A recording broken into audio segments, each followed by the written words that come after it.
তখন লোকটা চলে গেল। তখন আমি মেয়েটাকে কোলে নিয়ে রেস্টুরেন্টের ভেতরে আসলাম। মেয়েটা বলতে লাগলো, স্যার কি সুন্দর ভেতরে, আর কত মানুষ খাচ্ছে। এই আমাকে স্যার ডাকবে না বলে দিলাম, আমাকে ভাইয়া বলে ডাকবে। আর তোমার নাম কি? জি ভাইয়া, ফাহিমা। সুন্দর নাম তো। তখন একটা টেবিলে গিয়ে বসালাম। ওয়েটার আসলো। তারপর আমি বললাম, ফাহিমা তুমি কি কি খাবে? ভাইয়া এখানকার সব খাবার আমি একাই খাবো।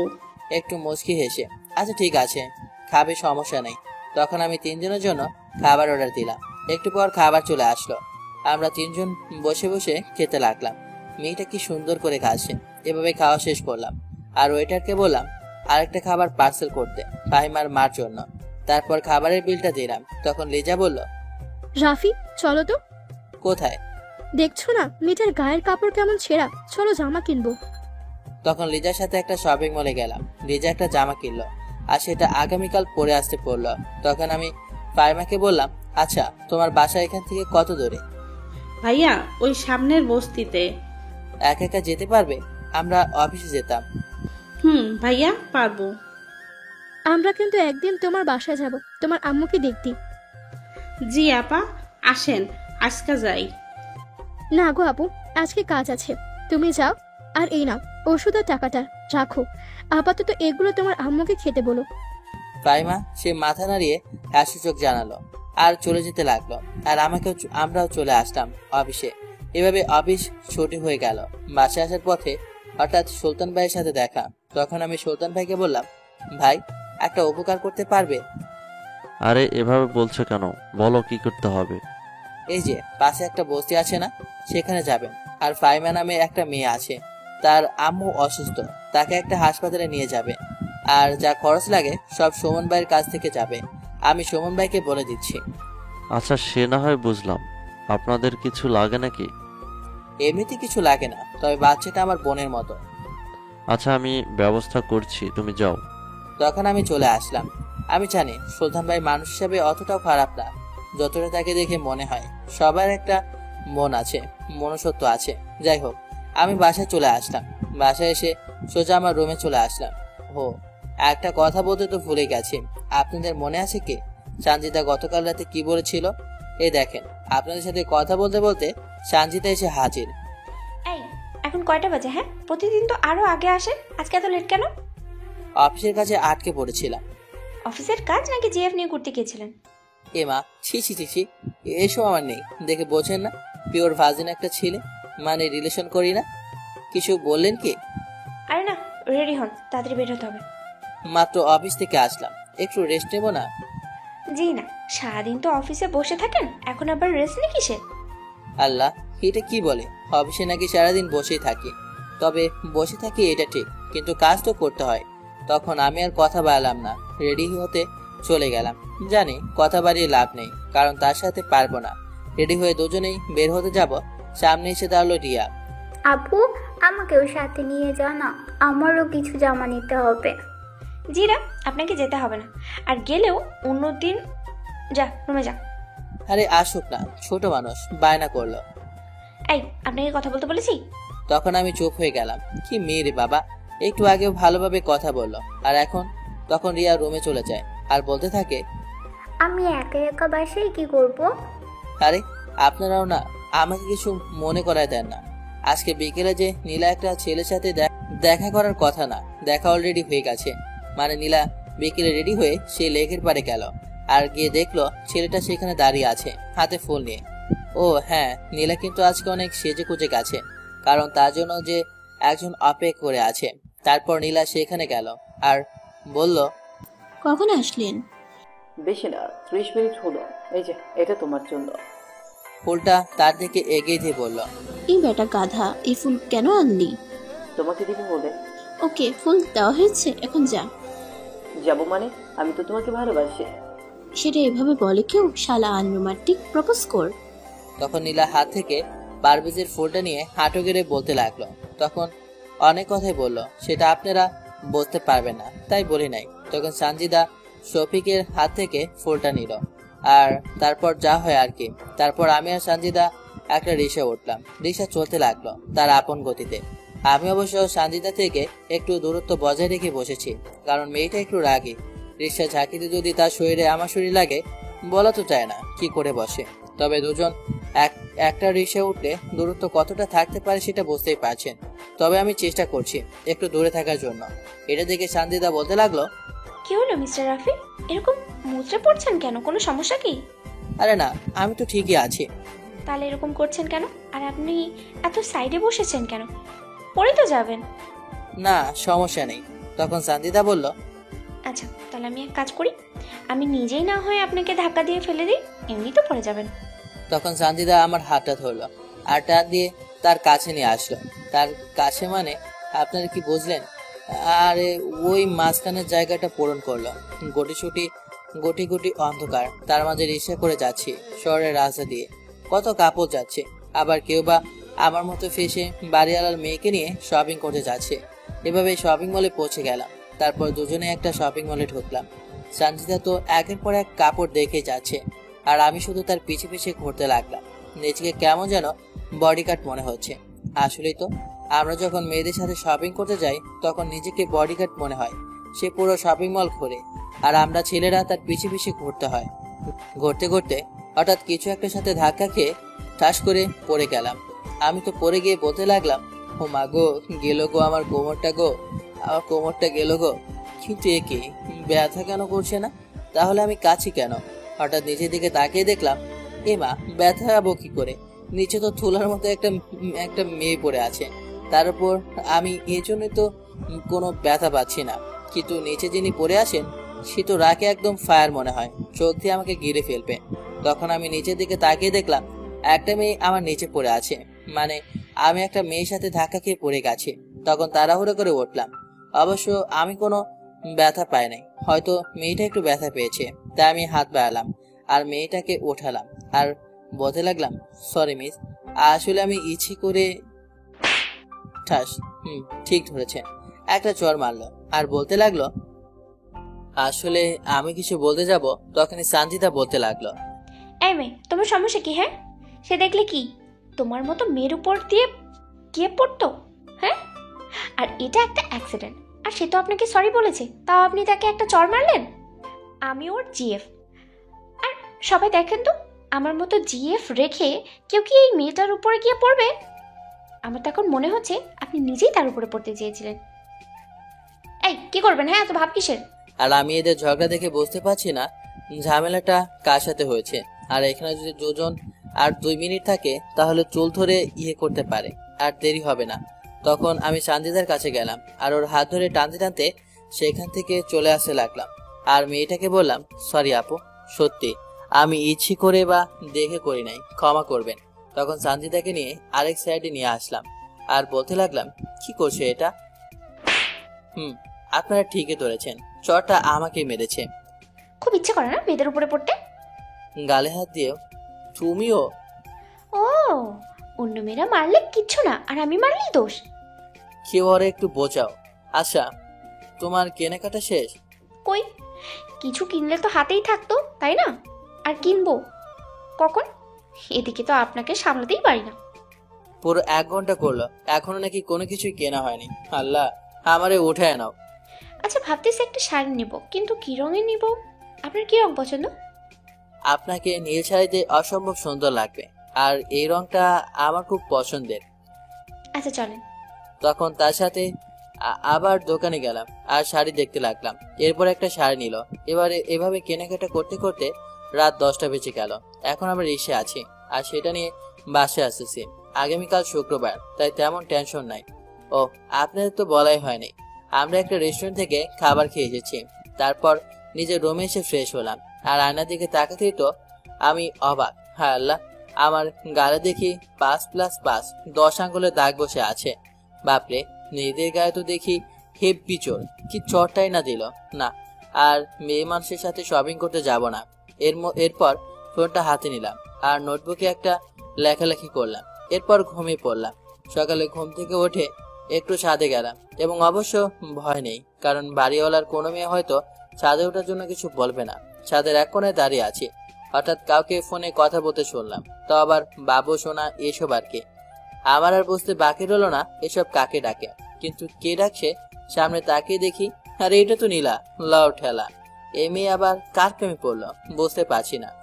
এত বড় হলাম এখন পর্যন্ত কারো মুখ থেকে আদর করে বাবা শোনা এসব শুনতে পারলাম না। আর তারা তো পুরা স্টেজে মেরে দিল। এই জীবন রেখে কি লাভ? না, আগে তো জেনে নেই কার সাথে কথা বলছে। তখন আমি আস্তে আস্তে তার কাছে গেলাম আর একটা গলা কাছে দিলাম, পুরো আঙ্কেল যেভাবে দেয় আর কি। গলার কাছে শুনে তো নীলার হাত থেকে ফোনটা পড়ে গেল। ভয়ে ভাগ্যিস ফোনটার কিছু হয় নাই। তখন নীলা আমার দিকে তাকালো আর ভয়ে ভয়ে বলতে লাগলো, রাফি ভাইয়া আপনি? জি ওই ওই আর কি, একটু ছাদে আসলাম। তা তোমার কি বাচ্চা আছে নাকি? কি বলেন ভাইয়া এসব? আমার তো বিয়েই হয় নাই, তাহলে বাচ্চা আসবে কোথা থেকে? গভীর প্রশ্ন তাহলে। বাবু সোনা তামা সীসা এইসব কাকে ডাকছো?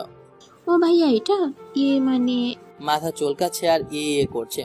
আরে ভয় নেই, ইয়ে না করে বলে ফেলো। ভাইয়া আমি না একটা ছেলেকে পছন্দ করি, না মানে ভালোবাসি। ইনফ্যাক্ট সেও আমাকে ভালোবাসে। লও ঠেলা, আমি সেটা এভাবে বলার কি আছে? না মানে ভয় করছিল যদি আপনি আব্বুকে বলে দেন। জি, এখন আমি সেটাই করব। এটা বলে ছাদ থেকে চলে আসতে লাগলাম। ভাইয়া প্লিজ বলবেন না, অনেক বড় সমস্যা হয়ে যাবে। রিকোয়েস্ট করে যখন বলছো তাই বলবো না, তবে আমার একটা শর্ত আছে। কি শর্ত ভাইয়া বলেন? ছেলেটাকে আমার সাথে দেখা করাতে হবে। আচ্ছা ভাইয়া করাবো, এতে কোনো সমস্যা নেই, কিন্তু আপনি কাউকে কিছু বলবেন না। আচ্ছা ঠিক আছে, বলবো না।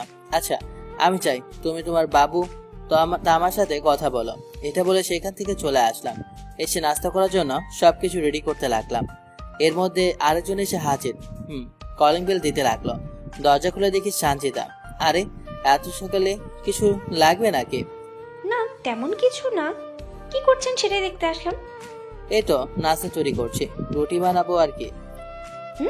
আপনি রুটি বানাতে পারেন? এত অবাক হওয়ার কি আছে, বানাতে পারি। ওকে, আমি দেখবো কিভাবে রুটি বানান আপনি, আর সেটা খেয়ে তারপরেই যাব। আচ্ছা তখন কিচেনে গেলাম আর রুটি বানাতে লাগলাম। অবশ্য পারি না, তবুও সিঙ্গেল মানুষ রুটি হলেই হলো। একটা রুটি বানালাম, সেটা অবশ্য দেখতে খাবার হয় নাই, নাজিরার মানচিত্রের মতো হয়েছে। এটা দেখে তো সঞ্জিতা হাসতে হাসতে গড়াগড়ি খাচ্ছে। বুঝলাম না এখানে হাসার কি আছে? এটা রুটি, মাঝখানে তো ছিঁড়ে গেছে। তাতে কি, রুটি তো নাকি। আর এটাই আমার জন্য অনেক সুন্দর হয়েছে। বুঝতে পেরেছি। এদিকে আসেন, আমি আপনাকে শিখিয়ে দিচ্ছি কিভাবে বানাতে হয়। তখন আমি একটু সাইডে গেলাম আর সে বানাতে গেল। একটা বানালো, খুব সুন্দর হয়েছে। মানে আমারটা তো নাজিরার মানচিত্রের মতো হয়েছিল, আর এটা ইন্ডিয়ান মানচিত্র হয়েছে। এটা রুটি?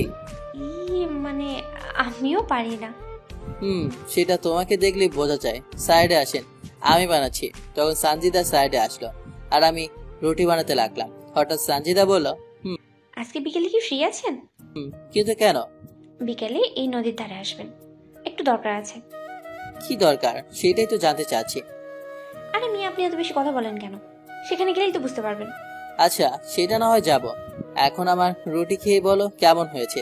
তখন আমি ডাইনিং টেবিলে নিয়ে গেলাম আর খেতে বসলাম। সঞ্জিদা বলল, ভালোই হয়েছে, বিকেলের কথা যাতে মনে থাকে। এখন আমি যেতে হবে। তখন সঞ্জিদা চলে গেল আর আমি একা একা খেতে লাগলাম। খাওয়া দাওয়া শেষ করে কিছু কেনাকাটা করার জন্য বাইরে আসলাম, মানে শাকসবজি এই আর কি। কেনাকাটা শেষ করে বাসায় এসে যাব, সামনে পড়লো সুলতান ভাই। আরে ছোট ভাই যে, কেমন আছো ভাই? এই তো ভাই, আলহামদুলিল্লাহ। আপনি কেমন আছেন? আরে আমার কথা ছাড়ো, হাতে এসব কি? এই তো ভাই, কিছু কেনাকাটা করলাম, সেগুলো নিয়ে যাচ্ছি। কি, তুমি এসব নিয়ে যাবে আমি থাকতে? এই তোরা দাঁড়িয়ে কি দেখছিস? ওর হাত থেকে এগুলো নিয়ে ভাইয়ের বাসায় পৌঁছে দে। আরে না ভাই, এগুলো আমি নিজেই নিতে পারবো।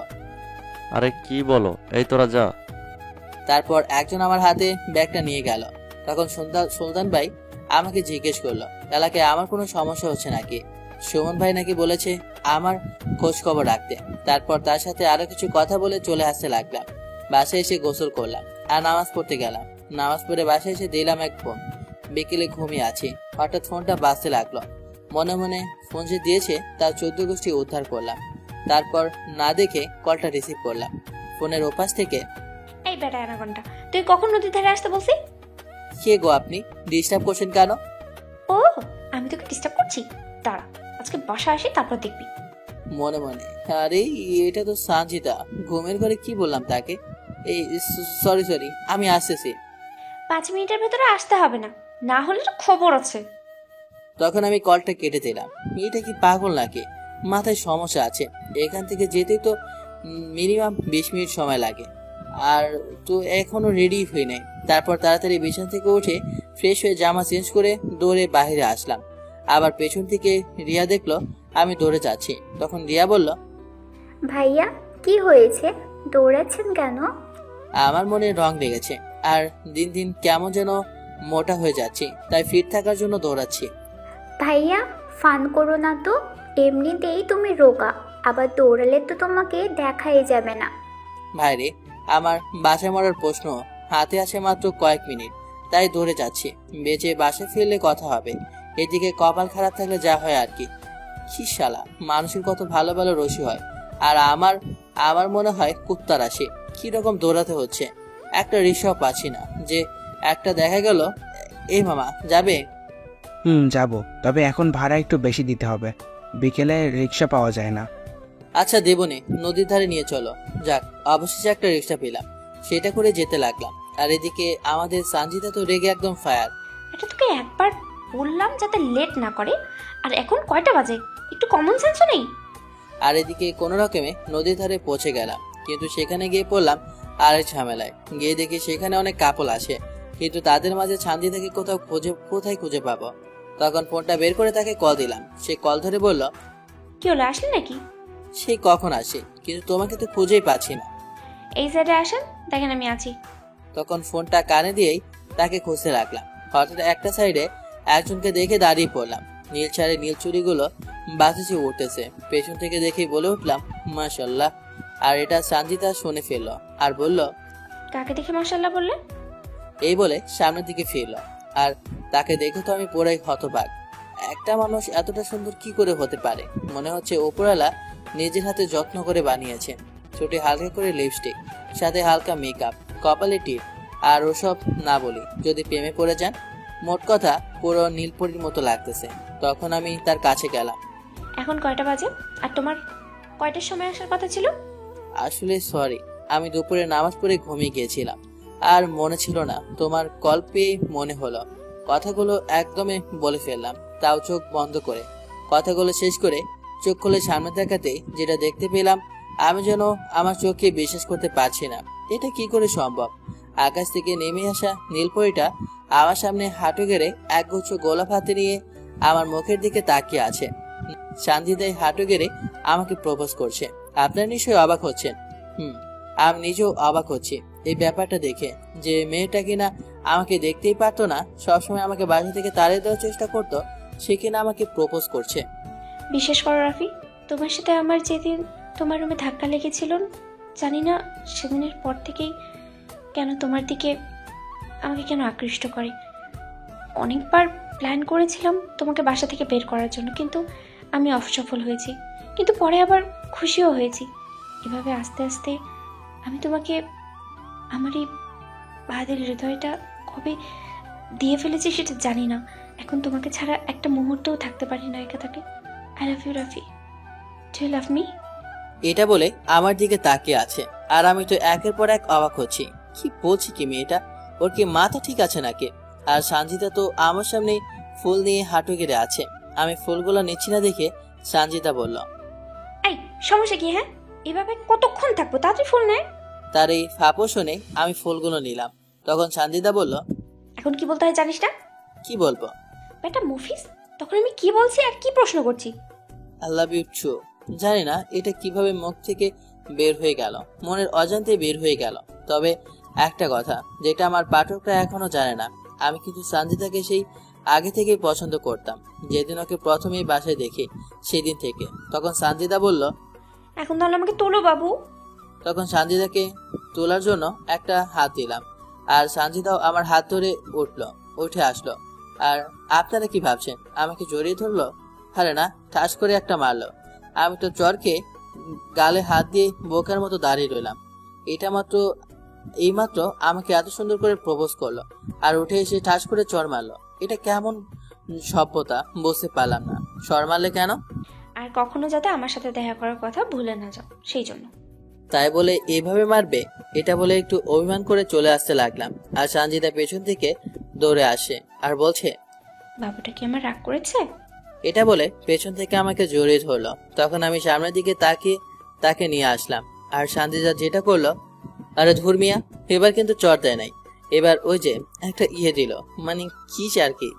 সঞ্জিতা কিস দিয়ে আমার বুকে মাথা রাখলো, আর মনের মানুষ কিস দিলে তার প্রতি আর অভিমান করে থাকা যায় বলে? আর আমিও বা কম কেসে, আমিও একটা দিয়ে দিলাম খিয়ে, মানে কিস আর কি। তারপর দুজনে ঘুরতে লাগলাম। হাজারো কাপড়ের মাঝে হঠাৎ সে বায়না ধরলো সে ফুচকা খাবে। আজ কিন্তু ফুচকা খেতে আমার কোনো সমস্যা নেই, কারণ আজকে তো সাথে মনের মানুষ আছে। আজ ফুচকা খেলে তো কোনো সমস্যা নেই, তাই দুজনে মিলে ফুচকা খেতে লাগলাম। আজ ফুচকা খাওয়ার মাঝে একটা অন্যরকম ফিলিংস আছে। এভাবে সন্ধ্যা পর্যন্ত ঘোরাঘুরি করলাম, তারপর একটা রিক্সা করে বাসায় চলে আসলাম। তারপর যে যার রুমে চলে আসলাম। রুমে এসে ভাবতে লাগলাম আজকে বিকেল থেকে আমার সাথে কি কি ঘটে গেল। পুরোটা কেমন নাটকের মতো লাগতেছে, সত্যি বলতেছি। এখনো কেমন যেন আমার বিশ্বাসই হচ্ছে না কোনো কিছু। শান্তিতে আমাকে প্রপোজ করলো। এরপর ফোনটা হাতে নিলাম আর বাসায় কল দিলাম আম্মুর কাছে। সালাম দিয়ে ভালো মন্দ জিজ্ঞেস করলাম। তখন আম্মু বলল, কি রে বাবা, তুই কবে আসবি বাড়িতে? আম্মু, খুব তাড়াতাড়ি ছুটি পাবো, তখন আসবো। আর তোমার জন্য একটা স্মার্টফোনে নিয়ে আসবো, যেটা দিয়ে তুমি আমাকে দেখতে পাবে। সে না হয় তুই আসিস, এবার কিন্তু আসলে বিয়ে করতে হবে। ছুট আম্মু, তাহলে কিন্তু বাসায় আসবো না। আর আম্মু, আমি না একটা প্রেম করতেছি। কি, তুই প্রেম করছিস? হাসো কেন আম্মু? তো হাসবো না, তুই নাকি প্রেম করছিস, ভাবা যায়? আচ্ছা, তোর মতো বলদকে কোন মেয়ে পছন্দ করলো শুনি? সেটা একজন করেছে, সেটা এখন বলবো না, সময় হলে ঠিক বলবো। আর মেয়েটা কিন্তু অনেক সুন্দর, যেমনটা তুমি চেয়েছিলে, তবে একটু গুন্ডি টাইপের। তোর মতো ছেলের জন্য এরকম মেয়ে যথেষ্ট। কথা শুনিস না, বউয়ের হাতে মার খেয়ে ঠিক হবি। আম্মু, তুমি এসব বলছো? আচ্ছা বল, কেমন আছিস? এই তো ভালো। তারপর কথা বলা শেষ করে রান্না করতে গেলাম। এভাবে রান্না শেষ করলাম, খেতে যাব। হঠাৎ দেখি ফোনটা বাজতেছে, হাতে নিয়ে দেখি সঞ্জিতা কল দিয়েছে। তাই আমি সাথে সাথে রিসিভ করলাম। তখন সঞ্জিতা বলল, কি করছে এখন আমার বাবুটা? এই তো রান্না শেষ করলাম, এখন খেতে যাব। এই জন্যই তোমাকে আমার এত ভালো লাগে, কত সুন্দর করে রান্না করো। বিয়ের পর কিন্তু তুমি একদিন রান্না করবে আর আমি একদিন করব। আল্লাহ আমারে বাঁচাও, কি বলে এই মাইয়া? তাহলে অফিস করবে কে শুনি? কেন, তুমি করবে। এখন কিভাবে করো ঠিক সেরকম ভাবেই করবে। মনে মনে, আমার বিয়ে করার দরকার নাই, এমনিতেই ভালো আছে। তোমার ফেসবুকের একটি নামটা কি বলো তো? সুজন হাসান রাফি, এটা লিখো, পাবে। তখন তাকে ফেসবুক আইডি দিলাম। তখন সে বলল, তুমি কি গল্প লেখো নাকি? এই তো লিখতেছি তোমার আর আমার গল্পটা, বাড়িওয়ালার 3 মেয়ে। দাঁড়াও, এখন পড়বো গল্পটা, দেখি কি লিখেছো। উল্টোপাল্টা কিছু লিখতে থাকলে না তোমার খবর আছে। আল্লাহ, এইটা আবার কোন বিপদে পড়লাম। এখন তো সে জেনে যাবে তার বোনেরাও আমার পেছনে ঘুরেছে, আবার তার নীলা যে রিলেশন করে সেটাও জেনে যাবে। আর তার সম্বন্ধে কত কিছু লিখেছি। আল্লাহ বাঁচাও আমারে, না হয় তুলে নাও। তখন সঞ্জিদা বলল, আচ্ছা তুমি ঘুমাও, কালকে তো আবার অফিসে যেতে হবে। এখন আর ফোন টিপবে না, সরাসরি ঘুম। আমিও ভদ্র ছেলের মতো শুয়ে পড়লাম আর ভাবতে লাগলাম মেয়েটা এরকম কেন, তাকে কেন আমি বুঝতে পারি না। যাই হোক, এসব ভাবতে ভাবতে আমি ঘুমিয়ে পড়লাম। সকালে ফোনের আওয়াজে ঘুমিয়ে গেল। ফোনটা হাতে নিয়ে দেখলাম লিজা কল দিয়েছে। আমি ভাবতে লাগলাম এত সকালে হঠাৎ আমাকে কেন কল দিল, বুঝতেই পারছি না। এসব ভাবতে ভাবতে কলটা কেটে গেল। আবার কল দিল। তখন আমি আর কিছু না ভেবে কলটা রিসিভ করলাম। এই রাফি, এখন ওঠো নাই? তোমার কল পেয়ে মাত্র উঠলাম, তা এত সকালে কল দিলে কেন? আসলে একটা কাজ করতে হবে তোমার। কি কাজ সেটা বলো। তুমি আগে অফিসে আসো, তারপর তোমাকে আমি সব বলতেছি। আচ্ছা ঠিক আছে, আমি আসছি। তখন আমি কলটা কেটে দিলাম। কি জানি লিজা আবার কি বলে। ঘুম থেকে উঠে হাতে ব্রাশ নিয়ে একটু ছাদে গেলাম। গিয়ে থেকে সঞ্জিতা ছাদে কারোর সাথে ফোনে হেসে হেসে কথা বলতেছে। এটা দেখে আমি কিছু না বলে তার পাশে গিয়ে দাঁড়ালাম। হঠাৎ আমাকে এখানে দেখতে পেয়ে তাড়াতাড়ি করে ফোনটা কেটে দিল আর আমাকে বলতে লাগলো, আরে এত সকাল সকাল তুমি ছাদে, ব্যাপার কি? আমি তখন এমন একটা ভাব নিলাম যে আমি কিছুই দেখি নাই। এই তো আসলাম, কি করো? এই তো ফ্রেন্ডদের সাথে গল্প করতেছি। তা আমি কি ডিস্টার্ব করছি নাকি? আরে না, ডিস্টার্ব কেন করবে? এটা বলে সে আমার সামনে আসলো আর আলতো করে জড়িয়ে ধরে বলল, তুমি তো ডিস্টার্ব করবে আমাকে, না হলে কে করবে শুনি? আর শোনো, পারলে আজ একটু তাড়াতাড়ি অফিস থেকে চলে আসবে, ঘুরতে যাব। কিন্তু আজ তো ছুটি পাবো না, আর অফিসে অনেক কাজ জমে আছে, নতুন প্রজেক্ট হাতে এসেছে, এসব কথা বলতেছি। হঠাৎ কারোর পায়ের শব্দ শুনতে পেলাম, তখন শান্তিদা আস্তে করে সাইডে চলে আসলো। তখন তাকিয়ে দেখি রিয়া আসে। রিয়া সোজা আমাদের কাছে আসলো আর বলতে লাগলো, ভাইয়া আজকে অফিস যাওয়ার সময় আমাকে সাথে করে নিয়ে যেতে পারবে? আমি কিছু বলতে যাব, তার আগে সঞ্জিতা বলতে লাগলো, কেন তোকেও নিয়ে যাবে? কেন, তুই একা যেতে পারিস না? একা যেতে পারি না দেখেই তো ভাইয়াকে বললাম। আর তুই এমন করছিস কেন? মনে হচ্ছে তোর কোনো জিনিস আমি নিয়ে যাচ্ছি। রিয়া তুমি যাও, রেডি হও, আমি যাওয়ার সময় না হয় তোমাকে সাথে করে নিয়ে যাব। ধন্যবাদ ভাইয়া। দেখ ভাইয়া কত ভালো, তোর মতো বজ্জাত না। কি, আমি বজ্জাত? তবে রে। এটা বলে সে তাকে দৌড়াতে লাগলো, আর আমি দাঁড়িয়ে হাসতে লাগলাম তাদের কাণ্ড দেখে। এরপর নিজের রুমে চলে আসলাম, ফ্রেশ হয়ে নাস্তা তৈরি করলাম, তারপর সেগুলো খেয়ে রেডি হলাম, তারপর বেরিয়ে পড়লাম। দরজার সামনে দেখি রিয়াও দাঁড়িয়ে আছে, তখন আর কি তাকে নিয়ে বের হলাম। আর সঞ্জিতা তোর আগে ফায়ার। এরপর একটা রিক্সা নিয়ে বেরিয়ে পড়লাম। রিক্সা চলতে লাগলো তার আপন গতিতে। হঠাৎ রিয়া প্রশ্ন করলো, আচ্ছা ভাইয়া, সঞ্জিতা আপু তো তোমাকে আগে দেখতেই পারতো না, কিন্তু এখন দেখছি অনেক ভাব, একদম গলায় গলায়। ব্যাপারটা কি? আরে ব্যাপার কি হবে, মানুষের মন তো আর সব সময় একরকম থাকে না, হয়তো চিন্তাধারা বদলে গেছে। হতে পারে, কিন্তু আমার তো মনে হচ্ছে অন্য কিছু। অন্য কিছু মানে? ও তেমন কিছু। আল্লাহ, হিমে কি বলে, কিস কি খাবো নাকি? আরে না, কি বলে এসব, তেমন কিছু না। বুঝি বুঝি। এই জন্য তোমাকে সবাই পাক না বলে ডাকে। যাও, তোমার কলেজের সামনে চলে আসি। সব বুঝি আমি। এটা বলে সে চলে গেল, আর আমি আবার রিক্সা করে অফিসে যেতে লাগলাম। একটু পর অফিসে পৌঁছে গেলাম আর নিজের কেবিনে বসে কাজ করতে লাগলাম। তখন পিএন এসে বলল, স্যার আপনাকে বস তার সাথে দেখা করতে বলছেন। আচ্ছা তুমি যাও, আমি আসছি। আসলে ছেলেটা আমার থেকে বয়স অনেক ছোট হবে। তখন উঠে বসের কেবিনে গেলাম, অনুমতি নিয়ে ভেতরে আসলাম। স্যার, আমাকে নাকি ডেকেছেন? মিস্টার রাফি তো আপনাকে যে প্রজেক্টের কাজ দিয়েছে সেটা কত দূর এগোলো? স্যার, এই তো মোটামুটি শেষের দিকে। গুড। তাহলে আমি আশা রাখতে পারি এই প্রজেক্টটা আমরা ঠিকভাবে শেষ করতে পারবো? জি স্যার, দোয়া করবেন। তা যে জন্য ডেকেছি, আগামীকাল কোম্পানি থেকে লোক আসবে। আমি চাই তাদের সাথে মিটিংটা আপনি হ্যান্ডেল করতে পারবেন। এই প্রজেক্টের মিটিং সেটা। জি স্যার, আমি আমার সবটা দিয়ে চেষ্টা করব। Best of luck. এখন আপনি যেতে পারেন। তখন আমি চলে আসলাম। আবার কাজের চাপ, একে তো এই প্রজেক্টটা নিয়ে মাথা ব্যথা, তার উপর আবার আগামীকাল মিটিং। এটা এমন হয়েছে যে সারা বছর স্কুল কলেজ বন্ধ রেখে নভেম্বরে এসে বলতেছে তোমাদের পরীক্ষা নেব। যাই হোক, নিজের কেবিনে আসলাম আর কাজগুলো করতে হবে। বসে বসে কয়েকটা ফাইল তৈরি করছিলাম, হঠাৎ একজনের আগমন। আসতে পারে মিস্টার? তাকে দেখি লিজা আসে। আরে আসেন মিস লিজা চৌধুরী। তখন লিজা আসলো আর বসলো, জিজ্ঞেস করলো আমি বিজি কিনা। এই তো পরে বস যা বললো সব তাকে বললাম। ও আচ্ছা, বুকে সাহস নাও আর কাজ করতে থাকো, এটা কোনো ব্যাপার না। তা তুমি যেন কি বলবে বলেছিলে? আসলে আমি একটা সমস্যায় পড়ে গেছি, আর সেটা হচ্ছে পরিবার থেকে আমার বিয়ের জন্য চাপ দিচ্ছে। ইনফ্যাক্ট তারা একটা ছেলেও দেখেছে আমার বিয়ের জন্য। বাবা, খুব ভালো। টিট কখন দেবে? রাফি, এখন কিন্তু বেশি হয়ে যাচ্ছে, পুরোটা আগে শুনো। আচ্ছা ঠিক আছে, তাহলে বলো। তখন লিজা বলতে লাগলো, আসলে আমি এখন বিয়ে করতে চাচ্ছি না। কিন্তু কেন? বয়স তো কম হয় নাই, পরে তো বুড়ি হয়ে যাবে, আর কেউ পরে বিয়ে করতে চাইবে না। রাফি বড় বড় চোখ করে তাকিয়ে আছে। আচ্ছা সরি, তুমি বলো। আসলে বিয়েটা এখন আমি করব না, প্রায় 1 বছর পর বিয়ে করব। কিন্তু বাসায় চাপ আর নিতে পারছি না, আর তারা আমাকে জোর করে হলেও বিয়ে দেবে। আর আজ নাকি তারা কোনো একটা ছেলেকে দেখেছে, তার সাথে আমার দেখা করতে হবে। তো তুমি এখন কি করতে চাচ্ছ? আমি শুধু বিয়েটা এখন করব না, বাস। তুমি বিয়ে করবে না ভালো কথা, কিন্তু এখানে আমি কি করতে পারি? তুমি আমার ফ্রেন্ড, আর তুমি বলছো তুমি কি করতে পারবে? তুমি বিয়েটা ভাঙবে। কি বিয়ে ভাঙবো? তাও আবার আমি? এরকম কাজ আমি করতে পারবো না। পরে দেখা যাবে আমার বিয়ের সময় পাত্রীর ফ্রেন্ড এসে আমার বিয়ে ভেঙে দেবে। ধুর, সে একদম ভবিষ্যৎবাণী করে ফেলেছে। শোনো, এত কথা শুনতে চাই না। তুমি আমাকে হেল্প করবে কি না?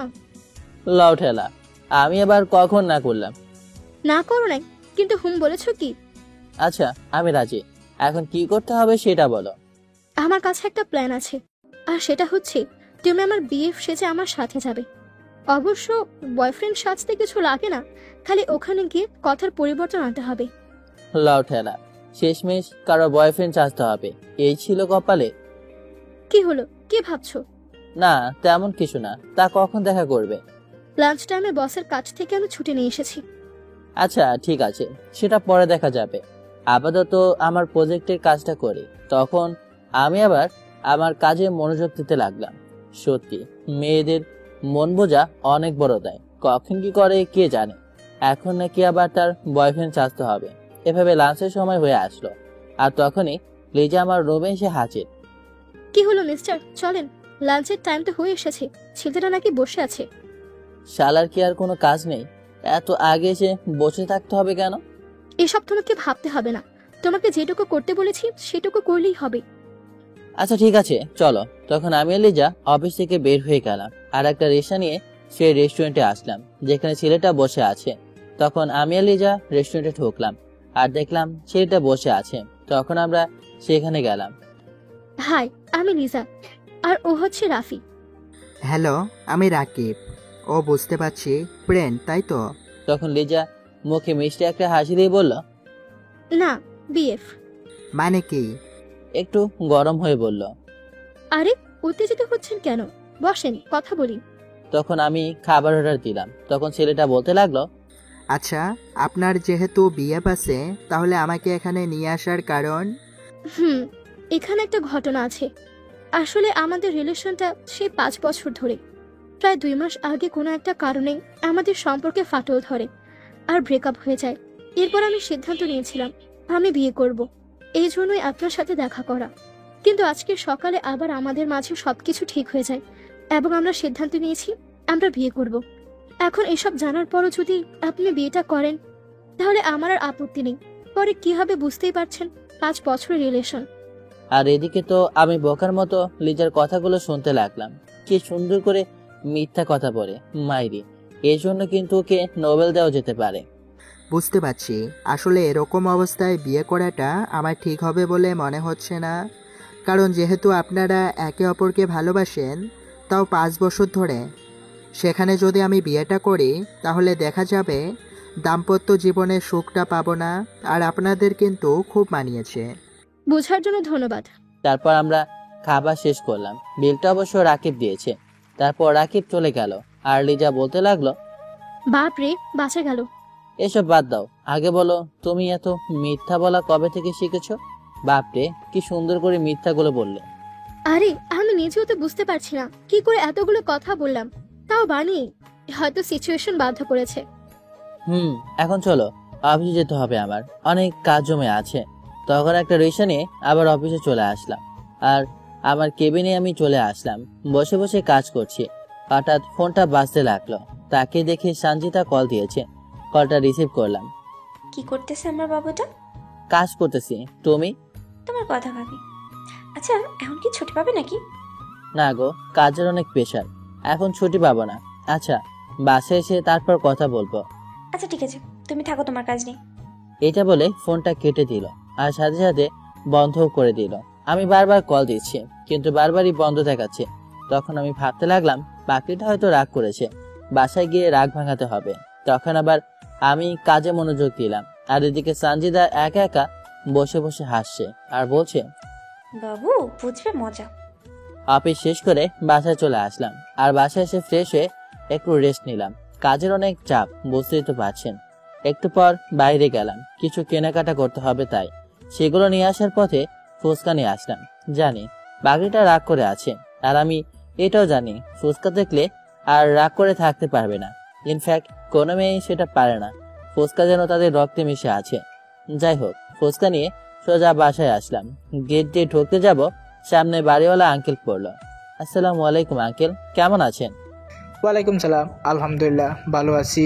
তা তোমাকে তো কয়েকদিন ধরে দেখি না। আসলে আঙ্কেল অফিসে একটু কাজের চাপ, আবার বাসায় এসেও কাজ করতে হয়, তাই তেমন সময় পায় না। বুঝতে পারছি। তা কোথায় গিয়েছিলে? আর হাতে এসব কি? এই তো আঙ্কেল, একটু কেনাকাটা করা ছিল, আর হাতে এগুলো ফুচকা। ও, তুমি এসব খাও নাকি? হ্যাঁ, মাঝে মাঝে, তবে এইসব আমার জন্য নিয়ে নাই। সানজিদা, রিয়া, নীলা ওরা ফুচকা খেতে ভালোবাসে, আর আমিও বাজারে আসলাম, সামনে পড়লো তাই নিলাম। আচ্ছা যাও, গিয়ে সবাই একসাথে খাও, আমি একটু বসে আড্ডা দিয়ে আসি। তখন আঙ্কেল চলে গেল। আসলে আঙ্কেল খুব মজার মানুষ, সেটা তাকে দেখলে বোঝা যায়।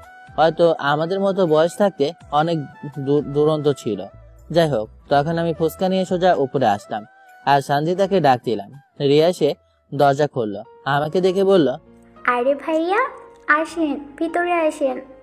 না, ভেতর আসবো না। সানজিদা কোথায়? আপু তো ভিতরে বসে আছে। এটা শুনে আমি ভেতরে গেলাম, গিয়ে দেখি নীলা ফোনের ভেতরে ঢুকে যাচ্ছে, হয়তো তার বয়ফ্রেন্ডের সাথে চ্যাট করতেছে। আর আমার পাখিটা মন খারাপ করে এক কোণায় বসে আছে। তখন আমি তার কাছে গেলাম আর বললাম, আরে সানজিদা, কি করো? দেখেন না কি করি। দেখিছি তো, চুপ করে বসে আসো যে। ইচ্ছে করছে তাই বসে আছি। রিয়া, এই যে এই ফুচকাগুলো তোমাদের জন্য। কি ভাইয়া, ফুচকা আনছো? নীলা দৌড়ে চলে আসলো, কিন্তু সানজিদা একবার নড়লো না। ফুচকাতে কিন্তু খুব ঝাল দিতে বলেছি। না, এ তো কাজ হচ্ছে না, কি করি? আচ্ছা, তোমরা 3 বোন বসে খাও, আমি চলে যাচ্ছি। এটা বলে চলে আসতে লাগলাম। ভাইয়া কোথায় যাচ্ছ? তুমি খাবে না? না, ইচ্ছে করছে না, আর এসব আমি খুব একটা খাই না, তোমরা খাও। ধন্যবাদ ভাইয়া ফুচকা আনার জন্য। হয়েছে হয়েছে। সানজিদা মনে মনে, এত ধন্যবাদ দিতে আসছে, ফুচকা আনছে আমার জন্য, আর তারা ধন্যবাদ দিচ্ছে। এই এক কাজ কর, একটা প্লেটে রাফির জন্য রেখে দে, আর সাথে আমার জন্য। কিন্তু তোমার জন্য কেন রাখবো? তুমি খাবে না? খাবো, তোকে যেটা বলেছি সেটা কর। তখন রিয়া আমার আর সানজিদার জন্য এক প্লেটে রাখলো, আর সানজিদা সেটা নিয়ে তার রুম থেকে বের হতে যাবে। নীলা জিজ্ঞেস করলো, আপু কোথায় যাচ্ছিস? রাফির কাছে ছেলেটা কষ্ট করে নিয়ে আসলো, আর তাকে রেখে খেয়ে ফেলতেছি, এটা কেমন দেখায় না? সেটা বুঝলাম, কিন্তু তোরগুলো কেন নিয়ে যাচ্ছিস? বোকার মতো কথা বলিস কেন? এখন নিয়ে গেলে ছেলে কি একা একা খাবে নাকি? এটা বলে সানজিদা সেখান থেকে চলে আসলো, আর নীলা বলতে লাগলো, কি জানি আপু আবার কি ফন্দি করতেছে। আর এদিকে আমি আমার রুমে এসে ল্যাপটপটা নিয়ে বসলাম। আগামীকাল মিটিং কিভাবে করব সেগুলো তৈরি করতে হবে, সেটা নিয়ে ভাবতে লাগলাম। হঠাৎ কলিং বেল বাজলো। তখন আমি দরজা খুললাম, আর দেখলাম সানজিদা হাতে প্লেট নিয়ে হাজির। আমাকে কিছু বলতে না দিয়ে সে রুমের ভিতর চলে আসলো। আরে কি করছো? রাতে আমার রুমে ঢুকে পড়েছো? ঢুকলাম। কেন, কিছু করবে নাকি? ছি ছি ছি, কি সব বলো? তাহলে ভয় পাচ্ছ কেন? এদিকে এসো। ছি ছি ছি ছি, কি বলো এসব? তখন আমি তার কাছে গেলাম, আর তখন সানজিদা বলল, এসব কেন নিয়ে আসলে? তোমার রাগ ভাঙানোর জন্য। তা একবারও কি রাগ ভাঙানোর চেষ্টা করেছো? সরি, আসলে বুঝতেই তো পারছো আমি এখন অফিসিয়াল কাজে কতটা চাপে আছি। আগামীকাল একটা মিটিং, সেখানে আমাকে মিটিংটা হ্যান্ডেল করতে হবে, আর এই প্রথম কোনো একটা মিটিং হ্যান্ডেল করব। কতটা চাপ আমার উপর, তার উপর যদি অফিস থেকে ছুটি চাই, তাহলে বস আমাকে অফিসে রাখবে? হয়েছে, তুমি তোমার কাজ করো, আমি গেলাম। তখন রাগ করে প্লেটটা রেখে চলে যেতে লাগলো। আরে কোথায় যাচ্ছ? তখন তার হাত ধরে টান দিয়ে আবার আমার কাছে নিয়ে আসলাম। ছাড়ো, তোমার কাজ করো। আমার পরিটাকে আগে একটু দেখি, তারপর না হয় কাজ করব। এটা বলে তাকে টান দিয়ে সোজা আমার বুকে নিয়ে আসলাম, আর সানজিদাও চোপটি করে আমার বুকে মাথা রাখলো। তখন আমি প্লেটটা হাতে নিলাম, আর একটা ফুচকা তার মুখের সামনে ধরলাম। সানজিদা চুপ করে খেয়ে নিল, তারপর সেও আমাকে খাইয়ে দিল। তারপর সানজিদা বলল, হয়েছে, এখন ছাড়ো, আব্বু বাসায় এসে আবার আমাকে খুঁজবে। তখন আমি তাকে ছেড়ে দিলাম, আর ছেড়ে দেওয়ার সাথে সাথে একটা কিরকে দৌড় দিল। এই প্রথম কোনো মেয়ে ঠুটে সব পেলাম, পুরো শরীরে 1000 ভোল্টের শখ খেলাম। আর এদিকে সানজিদা দৌড়ে তার রুমে গেল। তখন রিয়া জিজ্ঞেস করলো, কি রে আপু, ফুচকা খেয়ে আসলি নাকি খাইয়ে আসলি? মানে কি, এত কথা বলিস কেন? দূরেই করেছি, এখন তোর কোনো সমস্যা? না, আমার আবার কিসের সমস্যা? তখন তারা দুই বোন এসব নিয়ে ঝগড়া করতে থাকে, আর এদিকে আমি আমার কাজগুলো করতে লাগলাম। আর মাঝে মাঝে একটু আগের ঘটনাটা মনে পড়লে একা একা হাসে থাকে।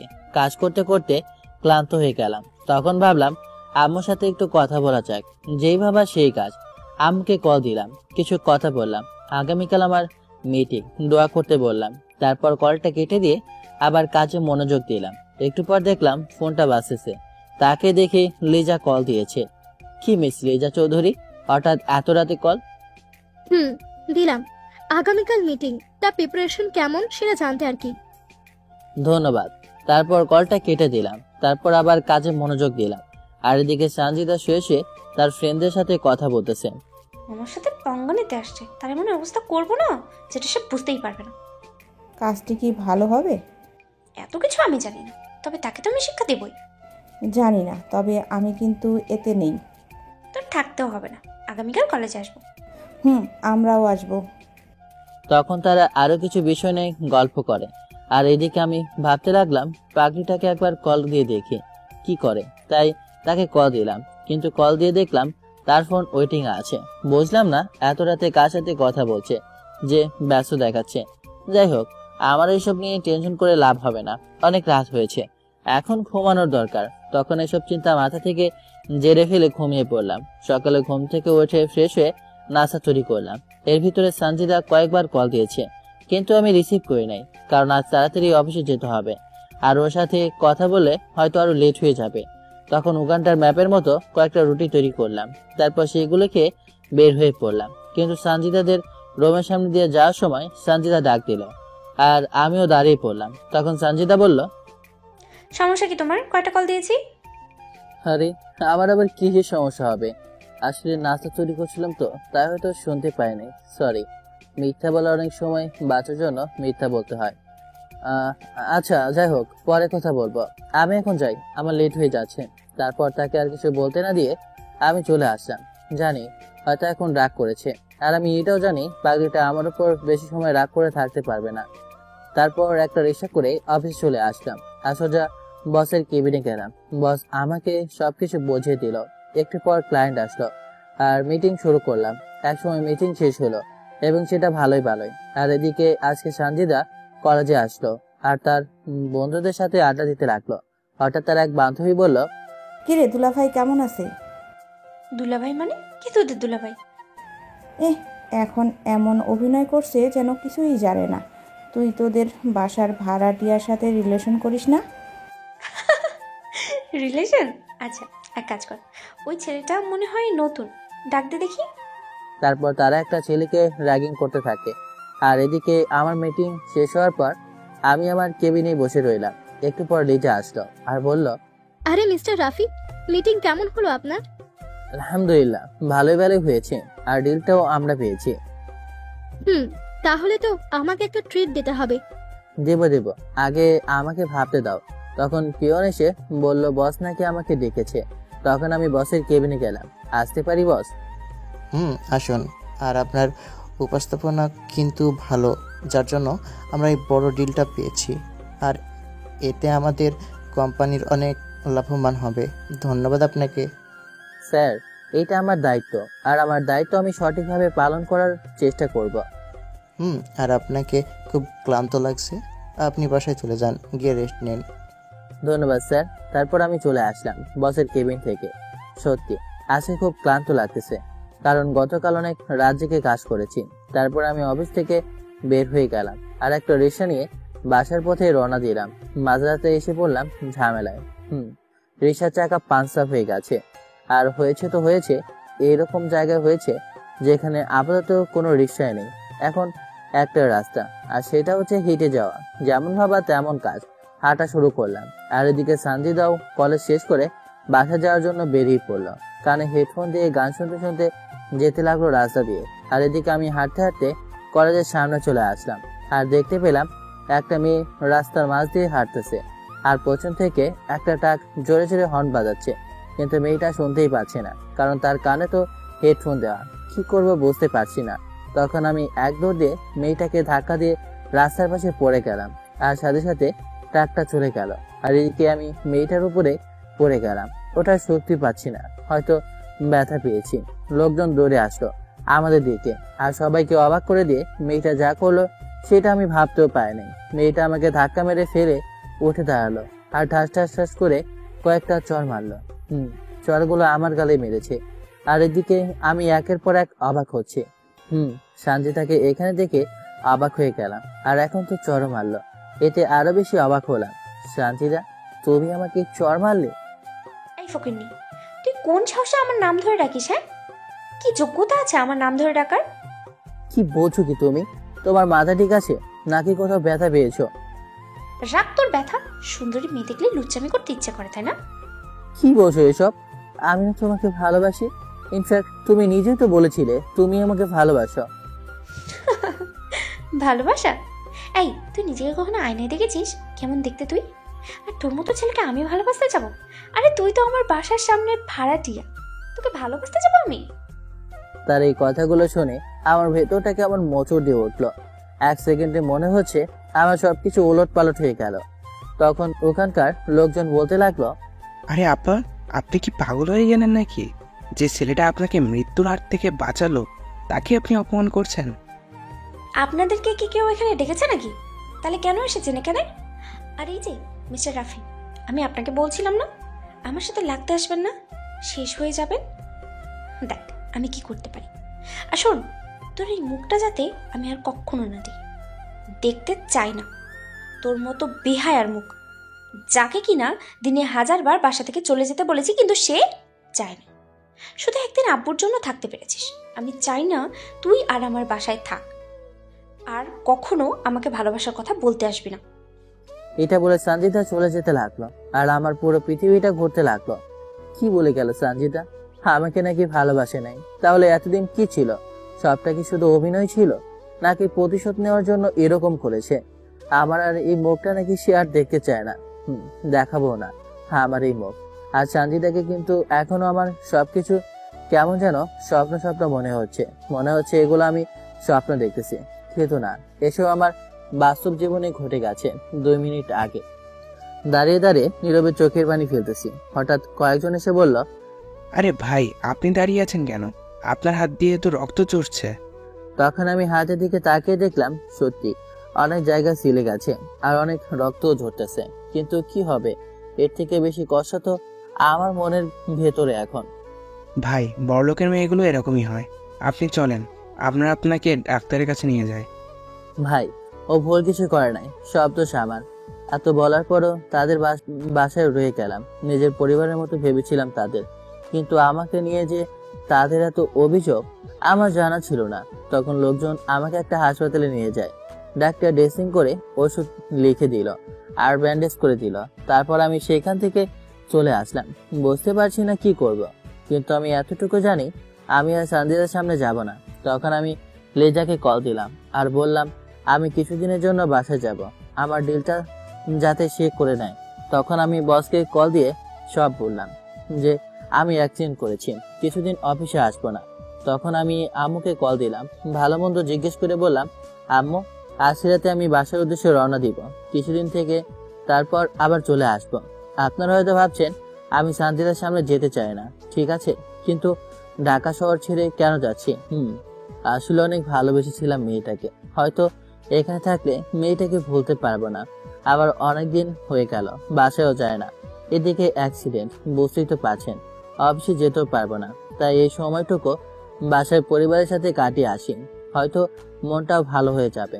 কিন্তু আমি এইটুকু এখনো মেনে নিতে পারছি না যে সঞ্জিতা আমার সাথে এরকম করেছে। যাই হোক, এখন আঙ্কেলের সাথে দেখা করতে হবে। তখন আমি আবার বাসা যাওয়ার বছর রওনা দিলাম, আর মনে মনে দোয়া করতে লাগলাম সঞ্জিতা নামক মেয়েটা আমার সামনে যেন আমাকে আর না পড়তে হয়। আর এদিকে সঞ্জিতা বাসায় যাচ্ছে, সাথে তার ফ্রেন্ডের একজন বলল, সঞ্জিতা, কাজটা কিন্তু তুই ঠিক করলি না, এভাবে অপমান না করলেও পারতি। তুই আমাকে জ্ঞান দিতে এসেছিস, যেটা করেছি খুব ভালো করেছি। আর এদিকে আমি বাসায় পৌঁছে গেলাম, গিয়ে সোজা আমার রুমে আসলাম, তারপর চেঞ্জ করলাম আর আঙ্কেলকে কল দিলাম আর বললাম তার সাথে একটু দেখা করতে চাই। তখন তিনি বললেন, ওকে আসো, আমি পাশের চায়ের দোকানে বসে আছি। তখন আমি তার কাছে গেলাম আর আঙ্কেল আমাকে দেখে বলল, আরে বাবা, তোমার এই অবস্থা কি করে হয়েছে? আসলে আঙ্কেল, রিক্সা দিয়ে আসার পথে রিক্সা থেকে পড়ে গিয়েছিলাম আর একটু ব্যথা পেয়েছি। সাবধানে চলাচল করবে না। তা ওষুধ নিয়েছো? জি আঙ্কেল। আঙ্কেল, যে কথাটা বলতে এসেছি, আসলে আমি কিছুদিনের জন্য গ্রামে চলে যাব, তাই আমি চাচ্ছি বাসাটা ছেড়ে দিতে। আবার যখন শহরে আসব তখন অফিসের কাছে একটা বাসা নিয়ে নিব। হঠাৎ বাসা ছেড়ে দিবে? আসলে আঙ্কেল, বুঝতেই তো পারছেন, অফিস থেকে ছুটি পাই না, আর হঠাৎ অ্যাক্সিডেন্ট, এখন তো অফিসে যেতে পারবো না। তাই ভাবলাম এই সময়টুকু না হয় পরিবারের সাথে কাটিয়ে আসি। ও আচ্ছা, সমস্যা নেই আঙ্কেল, এই মাসের সম্পূর্ণ ভাড়া আমি দিয়ে দিব। এই নিন টাকা, আমি আজকে রাতে না হয় সকালে রওনা দিব। আচ্ছা ঠিক আছে। আর শোনো, ঢাকায় আসলে আমাকে জানিও কেমন? তারপর আমি আমার রুমে চলে আসলাম আর ভাবতে লাগলাম, রাতে বের হওয়াটা কি ঠিক হবে? না থাক, আজ রাতটা এখানে থাকি, সকাল হলে না হয় বের হব। যেই ভাবা সেই কাজ। রাতে ওষুধ খেয়ে শুয়ে পড়লাম। ইস, কেমন যেন ব্যথা করছে, ঠিক মতো শুতেও পারছি না। আর এদিকে সানজিদা, নীলা, তার 3 বোন বসে আছে বলতে নীলা তার বয়ফ্রেন্ডের সাথে আড্ডা দিচ্ছে আর সানজিদা তার ফ্রেন্ডের সাথে। তখন আঙ্কেল আসলো আর বলল, কিরে তোরা কি করছিস? এই তো বসে আছি। তোরা কিছু শুনেছিস? এটা বলা মাত্র সানজিদা একটু ভয় পেয়ে গেল। আপু কিসের কথা বলে? কি আব্বু, তেমন কিছু তো শুনি নাই। রাফি আছে না, সে আজকে অফিস থেকে আসার পথে রিক্সা থেকে পড়ে ব্যথা পেয়েছে, আবার হঠাৎ করে বলতেছে বাসাটা নাকি ছেড়ে দিবে। ও বাঁচা গেল। আমি তো ভেবেছিলাম হয়তো আমার কথা বলবে, আমার জন্য তার এমন হয়েছে। কি, রাফি ভাইয়া অ্যাক্সিডেন্ট করেছে? আর বাসাটা ছাড়বি কেন? আচ্ছা, আমি গিয়ে দেখে আসি কি অবস্থা এখন। আরে এখন যাস না, হয়তো ঘুমিয়ে আছে, সকালে যাস। এখন তোরা ঘুমিয়ে পড়। দরদ একেবারে উপচে পড়তেছে। তারপর আঙ্কেল চলে গেল আর নীলা বলতে লাগলো, হঠাৎ রাফি ভাইয়া বাসা ছেড়ে দিতে চাচ্ছে কেন? কি রে আপু, তোর সাথে না ভাইয়ার ভালো একটা সম্পর্ক ছিল, কোথায়? তুই তো কিছু বললি না। সম্পর্ক? আরে ও তো আমাদের বাসার ভাড়াটি, ওর সাথে আর কিসের সম্পর্ক হতে পারে? বেশি হলে ভাড়াটি আর বাড়িওয়ালা, এই সম্পর্কটাই হবে। আপু, তুই কখনো শুধরাবি না। আর এদিকে আমি শুয়ে আছি। একদিকে যেমন শরীর ব্যথা করছে, অন্যদিকে ভেতরটা কষ্টে পড়ে যাচ্ছে। কি দোষ করেছিলাম আমি? শুধু কি এই বাসায় ভাড়াটি হিসেবে থাকতাম তাই? আমি তো বলি নাই আমাকে ভালোবাসতে, তাহলে কেন এই মায়ের বাঁধনে আটকে আজকে এইভাবে দূরে ঠেলে দিল? জানি না আর কখনো দেখা হবে কিনা, তবে আমি কিন্তু সবসময় চাইবো যাতে যে সবসময় ভালো থাকে। এই সুজন হাসান রাফি কখনো কারোর জন্য খারাপ দোয়া করে না। এসব ভাবতে ভাবতে ঘুমিয়ে পড়লাম। সকালে ঘুম থেকে উঠে পড়লাম সকাল সকাল। রাতে সবকিছু রেডি করে রেখেছি। সকালে ব্রাশ করে কিছু না খেয়ে বেরিয়ে পড়লাম আর দোয়া করতে লাগলাম যাতে আমার সামনে সানজিদা নামক বেমান মেয়েটা না পড়ে। সানজিদাদের রুমের সামনে দিয়ে যেতে লাগলাম। ভেতর থেকে তার কথা শোনা যাচ্ছে। একটু দাঁড়িয়ে তার বলা কথাগুলো শুনতে লাগলাম। হয়তো আর শোনা হবে না তার এই কথা বলাগুলো। তারপর আর দাঁড়িয়ে না থেকে চলে আসতে লাগলাম। হয়তো সামনে পড়লে আবার অপমান করবে, তার চেয়ে ভালো চলে যাই, আর আসবো নাই তোমার সামনে। তারপর একটা রিক্সা করে বাস স্ট্যান্ডে যেতে লাগলাম। সামনে হঠাৎ সুলতান ভাই। আসসালামু আলাইকুম রাফি ভাইয়া, কেমন আছো? ওয়ালাইকুম আসসালাম ভাইয়া, ভালো আছি। আপনার কি অবস্থা? ভালো। তা কোথাও যাচ্ছেন নাকি? একটু গ্রামে যাব, এলাকার খবর রাখবেন ভালো করে। সেটা আর বলতে ভাইয়া, আর সানজিদা ভাবির তো এক্সট্রা কেয়ার, ওইটা আমার পক্ষ থেকে। তখন আমি একটা মুচকি হাসি দিলাম। তখন সুলতান ভাই জিজ্ঞেস করলো আমি ব্যথা পেয়েছি কিভাবে। তখন আমি বললাম, ভাইয়া রিক্সা থেকে পড়ে গিয়েছিলাম। তারপর আরো কিছু কথা বলে চলে আসলাম বাস স্টেশনে। তারপর একটা বাসে উঠলাম আর বাসে উঠে পকেট থেকে ফোনটা বের করে সিমটা ভেঙে ফেললাম যাতে কেউ আমার সাথে যোগাযোগ করতে না পারে।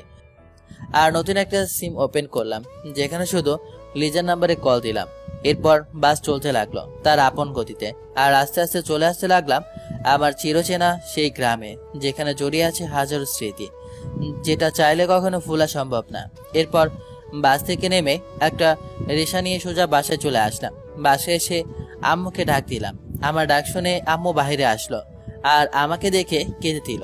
জানি না সেটা কিসের কান্না, আনন্দের নাকি দুঃখের। তখন আম্মু বলল, কি রে, তোর হাতে পায়ে সব কি? তোর কি হয়েছে? আম্মু তেমন কিছু না, একটু রিক্সা থেকে পড়ে ব্যথা পেয়েছি। কিন্তু আম্মু বিশ্বাসই করতে চাচ্ছে না। মায়ের মন তো বুঝতেই পারছেন, তবু অনেক কষ্টে বোঝালাম। যাই হোক, তারপর নিজের রুমে গেলাম। রুমটা সেই আগের মতোই আছে, কত স্মৃতি এই রুমে। নিজের রুমে বসে কাপড় চেঞ্জ করতে লাগলাম। হঠাৎ ছোট বোন লাবণী এসে হাজির। কিরে ভাইয়া, কখন আসলি? বাবা, কত বড় হয়ে গেছিস, তোকে তো বিদায় করতে হবে। ভাইয়া একটু। আচ্ছা, আর বলবো না, এইমাত্র আসলাম। তা কোথায় গিয়েছিলি? এই তো ভাইয়া, ঝিনুকদের বাসায়। তা আমার জন্য কি নিয়ে আসলে? কিছু আনি নাই। ভাইয়া, তোর শরীরে এসব কি হচ্ছে? ব্যান্ডেজ করা কেন? এতক্ষণ এসে খেয়াল করলো আমার শরীরের দিকে, কারণ গায়ে তখন লুঙ্গি ছিল। আরে তেমন কিছু না, রিক্সা থেকে পড়ে একটু ব্যথা পেয়েছি। তুই কখনো সিরিয়াস হবি না। এখানে একটু ব্যথা, যদি তোর কিছু হয়ে যেত। আরে পাগলি বোন আমার, কাঁদিস না। আরে আমার কিছু হয় নাই, এ দেখ আমি ঠিক আছি। তখন লাবণী আমার সামনে আসলো আর বলল, দেখি কতটা ব্যথা পেয়েছিস। আরে এটা খুলিস না, ব্যথা পাবো। ডাক্তার খুললে বুঝি বলতে পারতি। আয়, এই ওষুধগুলো লাগিয়ে দেই। একটা কথা তো আপনাদের বলতে ভুলে গেছি, আর সেটা হচ্ছে লাবণী কিন্তু ডাক্তারি পড়তেছে। যাই হোক, একটু পর আব্বু বাসায় আসলো, আর সেই একই প্রশ্ন, কিভাবে ব্যথা পেয়েছি, তাকেও বোঝাতে হলো। তারপর সবাই একসাথে খেতে বসলাম। আজ খুব আনন্দ লাগছে, কতদিন পর নিজের পরিবারের সাথে বসেছি।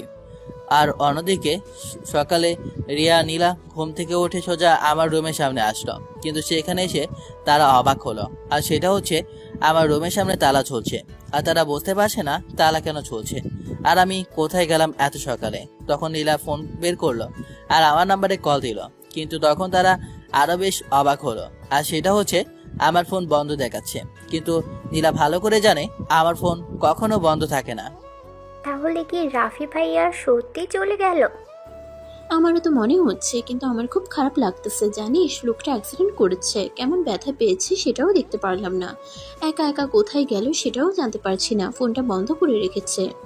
তখন তারা রুমে চলে আসলো আর আঙ্কেলকে বলতে লাগলো, আব্বু, রাফি ভাইয়া হয়তো চলে গেছে, তার রুমে তালা মারা দেখলাম, আর ফোনটাও বন্ধ। এত সকালে চলে গেল, এখন যেন শরীরের কি অবস্থা, অনেক ব্যথা পেয়েছিল ছেলেটা। আর এদিকে সানজিদা এসব শুনে তো নিজের রুমে গিয়ে দরজা বন্ধ করে সেই লেভেলে ডান্স করতেছে। আজ তার মিশন সাকসেস হয়েছে, সে রাফিকে বাসা থেকে তাড়াতে পেরেছে। আর সে ভীষণ খুশি, তাই সে খুশি মনে কলেজে যেতে লাগলো। কলেজে গিয়ে তার বান্ধবীদের সাথে বসে আড্ডা দিতে লাগলো। হঠাৎ তার এক বান্ধবী বলল, আচ্ছা সঞ্জিদা, ওই ছেলেটার কি খবর? কোন ছেলের?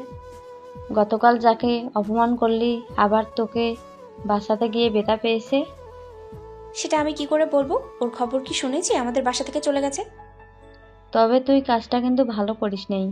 ছেলেটা যদি সেদিন তোকে না বাঁচাতো, তাহলে আজ তুই এখানে থাকতি না, হয়তো হাসপাতালের বেডে, নয়তো মাটির নিচে। মানে কি? কেন, তুই মনে হয় কিছুই জানিস না, এমন ভাব নিচ্ছিস। সত্যি আমি বুঝতে পারছি না, একটু বলতো সেদিন ঠিক কি হয়েছিল? আচ্ছা চল আমার সাথে। ওই দিন যেখানে ঘটনাটা ঘটেছিল সেখানে একটা দোকান আছে, আর সেটাতে সিসি ক্যামেরায় আছে, সেটাতে হয়তো ভিডিও হয়েছে। আয় গিয়ে দেখে আসি। তখন তারা সানজিদার সাথে যেতে লাগলো, কারণ সানজিদা সেদিন কিছুই বুঝতে পারে নাই, আর বুঝবে কি করে, কানে তো ছিল হেডফোন। তখন দোকানে গেল, আর দোকানিকে অনেক রিকোয়েস্ট করার পর ভিডিও দেখতে দিল। সেখান থেকে স্পষ্ট দেখা যাচ্ছে সানজিদা কানে হেডফোন দিয়ে রাস্তার মাঝ দিয়ে হেঁটে যাচ্ছে, আর পেছন থেকে আসছে বড় একটা ট্রাক। আর সেটা দেখে রাফি দৌড়ে সানজিদাকে ধাক্কা দিয়ে রাস্তার সাইডে নিয়ে পড়লো, আর রাফি ব্যথা পেল। আর পরেরগুলো তো সানজিদার মনে আসে। পরে সানজিদা সেখান থেকে বাসা চলে আসলো, আর ভাবতে লাগলো, আমি এত বড় ভুল করেছি আর অন্যায় করেছি, যে আমাকে নতুন করে বাঁচিয়েছে তাকে আমি কি করলাম? এটা আমি এসব ভাবতেছে আর নিচে একা একা কান্না করতেছে সানজিদা। আর এদিকে আমি খাবার খেয়ে সবার সাথে একটু গল্প করলাম। তখন আম্মু বলল, আচ্ছা তুই গিয়ে রেস্ট নে, এমনিতেই এমন অসুস্থ, তার উপর আবার ঢাকা থেকে আসলি। তখন আমি আমার রুমে আসলাম আর শুয়ে পড়লাম। বিকেলে না হয় একটু হাঁটতে বের হবো, শুয়ে আছি। হঠাৎ মনে পড়লো সানজিদা সেই কথাগুলো। সত্যি কি সানজিদা আমাকে ভালোবাসেনি? তাহলে ওই কথাগুলো কি ছিল? একসাথে ঘুরতে গিয়েছি সেদিন তো একটা, থাক আপনারা তো জানেনই। এসবই কি শুধু প্রতিশোধ নেওয়ার জন্যই করেছে? সে বললেই পারতো সে আমাকে সহ্য করতে পারে না, তাহলে তো আমি চলে আসতাম। কি দরকার ছিল আমার মনটা নিয়ে খেলা করার? এই প্রথম কোনো একটা মেয়েকে ভালোবেসেছিলাম, আর সে আমাকে এইভাবে ধোকা দিল। সে নাকি কখনোই আমাকে ভালোই বাসেনি। কি অদ্ভুত এই পৃথিবী, আর কি অদ্ভুতই তাদের চিন্তা ভাবনা। আজকাল প্রতিশোধ নেওয়ার জন্য মানুষের মন নিয়েও খেলা করে। আর আমিও বা কেন বুঝতে পারি নাই সানজিদার এই প্রেম খেলা। কেন এত স্বপ্ন দেখতে গেলাম এই মেয়েটাকে নিয়ে, যে কিনা স্বপ্ন দেখতো কিভাবে আমাকে অপমান করবে, কিভাবে আমাকে ছোট করবে। নাকি আজকালের ভালোবাসাটাই এরকম?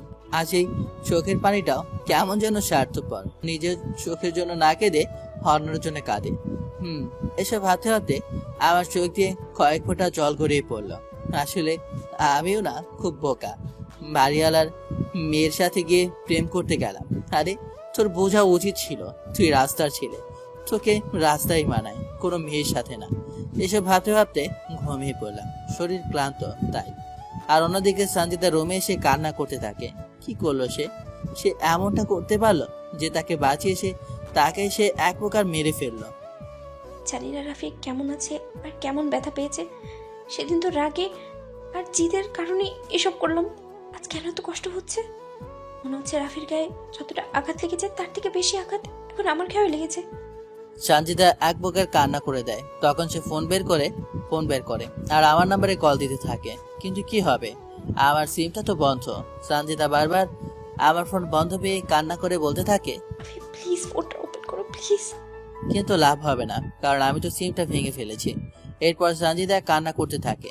আর এদিকে আমি ঘুম থেকে উঠে বিকেলে একটু হাঁটতে বের হলাম। শুনেছি মন খারাপ থাকলে নাকি বিকেলের হাওয়াতে মনটা ভালো হয়ে যায়। ফোনটা বের করে রনিকে কল দিলাম। কিরে শালা, আমাদেরকে তো ভুলেই গেলি, বাড়িতে আসিস না? গ্রামটাকে কি ভুলে গেলি? শালা, আমি তো গ্রামে আছি। কি কখন আসলি আর এখন কোথায় আছিস? এই তো বট গাছের নিচে দাঁড়িয়ে আছি। ওখানেই দাঁড়া, আমি আসতেছি। তারপর রনি ফোনটা কেটে দিল। অনেকদিন পর এই গাছের নিচে আসলাম। কত স্মৃতি আছে এই গাছের সাথে। ছোট সময় কত মজা করতাম আমরা, আর এখন সেই আনন্দটা আর নেই। সময়ের ব্যবধানে কত কিছু বদলে গেল। এখন সবাই তাদের ভবিষ্যৎ নিয়ে চিন্তায় কষ্ট। বন্ধুদের সাথে সময় দেওয়ার মতো টাইমটুকু হয় না। কত সুন্দর এবং আমার প্রিয় একটা জায়গা। আজ যদি এখানে আমার সাথে সঞ্জিতা থাকতো তাহলে কত ভালোই না লাগতো, কিন্তু সেটা তো সম্ভব না, কারণ সঞ্জিতা তো আমার মুখটাই দেখতে পারে না। এতটা ঘৃণা করে সে আমাকে।